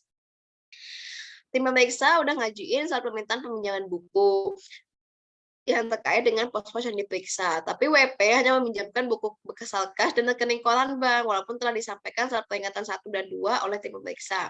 Sampai jangka waktu sebulan udah lewat dari sejak surat permintaan peminjaman, enggak juga disampaikan oleh si WP. Akhirnya tim pemeriksa bikin BA tidak dipenuhinya permintaan peminjaman buku, catatan, dan dokumen. Terus ini kita dikasih data dan informasi mengenai PT Mitra, ada data di laporan keuangan data pajaknya ya di SPT, lalu ada data SPT masa PPN-nya, ada data neraca dan data buku besar kas.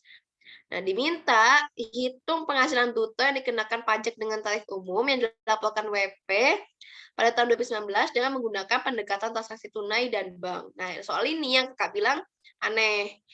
Tadi kita langsung aja ke Excel-nya.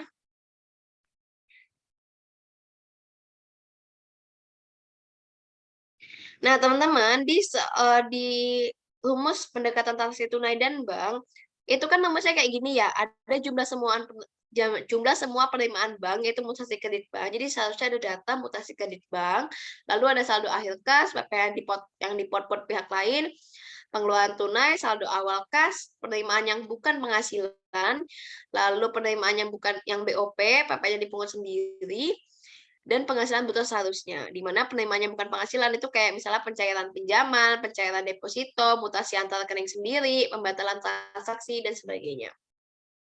Nah, ya udah, dengan data-data tadi langsung aja kita masukin nih rumusnya ke dalam sini. Nih ya, rumusnya kan yang ini tadi kita pindahkan ke Excel. Nah, jumlah semua penerimaan bank itu seharusnya teman-teman di soal itu harusnya ada mutasi kredit banknya itu berapa. Nah, tapi ternyata nggak ada kan data mutasi kredit di banknya. Nah, oleh karena itu kita gunakan apa? Nah, jadinya kita gunakan ini. Mana tadi?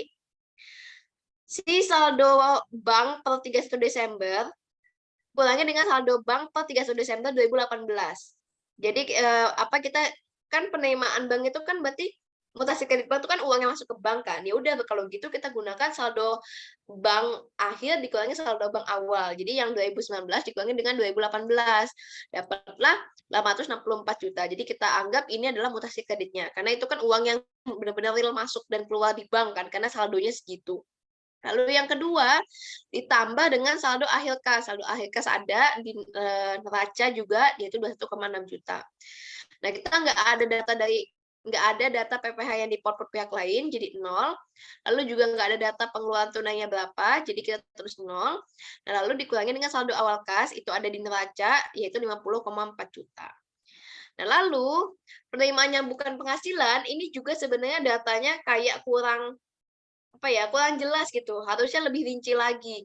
Nah, penarikan uang dari rekening koran bank, ini uangnya itu untuk apa gitu. Kalau dia cuma narik uang dari rekening buat dipegang dalam bentuk kas, itu kan artinya uangnya nggak kemana-mana gitu kan, masih ada di kita. Makanya di sini sifatnya menambah, karena Kakak menggunakan asumsi bahwa uangnya itu dari rekening ditarik cuman buat dia jadi bentuk kas gitu, karena kan nggak mungkin kita megang uang di rekening semua gitu kan, pasti ada yang kita butuhin dalam bentuk kas. Nah, makanya uangnya itu ditarik 100 juta. Lalu pelunasan utang oleh karyawan itu juga bukan penghasilan kita. Nah, makanya ini sifatnya mengurangi, yaitu 20 juta. Lalu teman-teman, nah yang bikin anehnya lagi adalah ada mutasi debit yang dicatat di kas. Padahal mutasi ini kan 212 juta. Padahal di sini di bank 864 juta.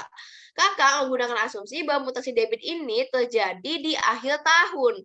Jadi baru masuk gitu ke bank itu di akhir tahun. Nah, baru dicatat sama kas doang, tapi di bank udah tutup buku, jadi nggak kecatat di transaksi banknya. Makanya di sini kakak masukkan mutasi debit yang dicatat di kas itu sebesar 212 juta.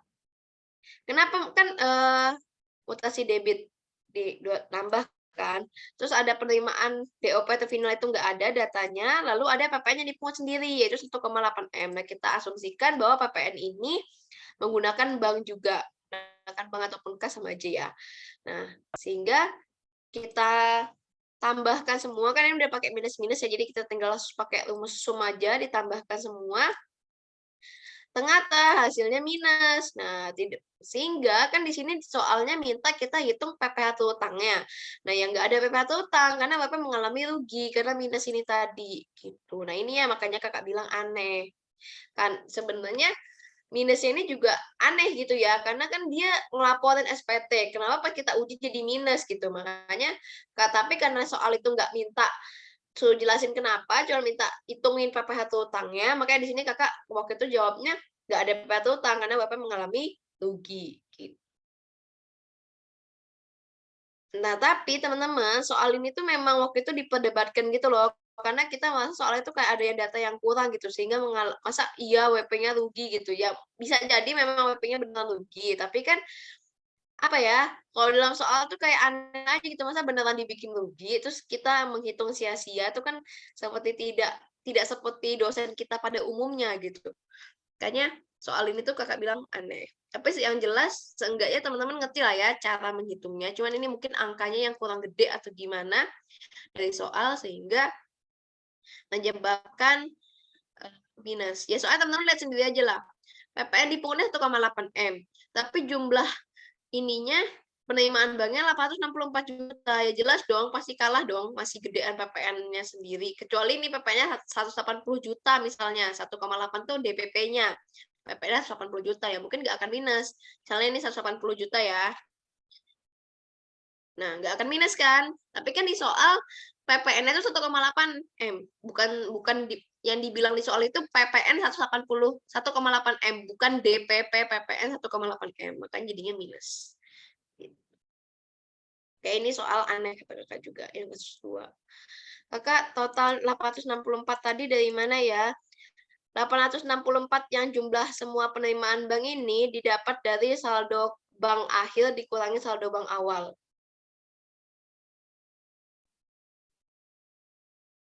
Jadi 864 itu diambil dari saldo bank akhir dikurangi saldo bank awal.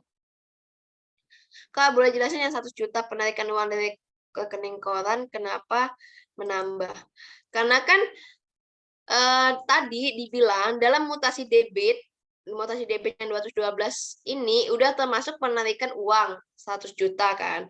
Nah, berarti kan 212 juta ini apa ya? Misal awalnya kan 312, tapi ditarik 100 juta, makanya yang dicatat cuma 212 gitu kan mutasi debitnya. Nah, yang masuk itu cuma 212 gitu. Padahal 100 juta ini kan sebenarnya nggak keluar gitu loh. Karena jadi dipegang di kas gitu. Kakak menganggap bahwa ini uangnya tuh diambil dalam jadi cuma dipegang dalam bentuk kas gitu, nggak dipegang di bank, tapi dipegang dalam bentuk kas. Makanya kan sebenarnya nggak ada uang yang keluar, tapi tercatatnya jadi uang keluar. Makanya kita tambahin lagi gitu. Paham nggak? Oke. Nah, terus kenapa mutasi debit dikurangi ya, Kak? Bukannya mutasi debit itu ketika kita narik uang ya, Kak. Terus kalau belum tercatat di bank, bukannya harusnya dibiarin aja. Nah, kan itu tadi ya, kalau mutasi itu kan kalau di bank kalau masuk itu kan mutasi kredit, ya kan? Kalau keluar mutasi debit, ya kan? Nah, tapi kalau di kas, debit itu kan artinya masuk, ya enggak? Kalau kredit itu artinya keluar. Kebalik kan antara bank sama kas itu, teman-teman, tahu kan ya? Kan kalau di bank, kalau uang masuk tuh kredit kan, mutasi kredit. Kalau uangnya keluar, mutasi debit.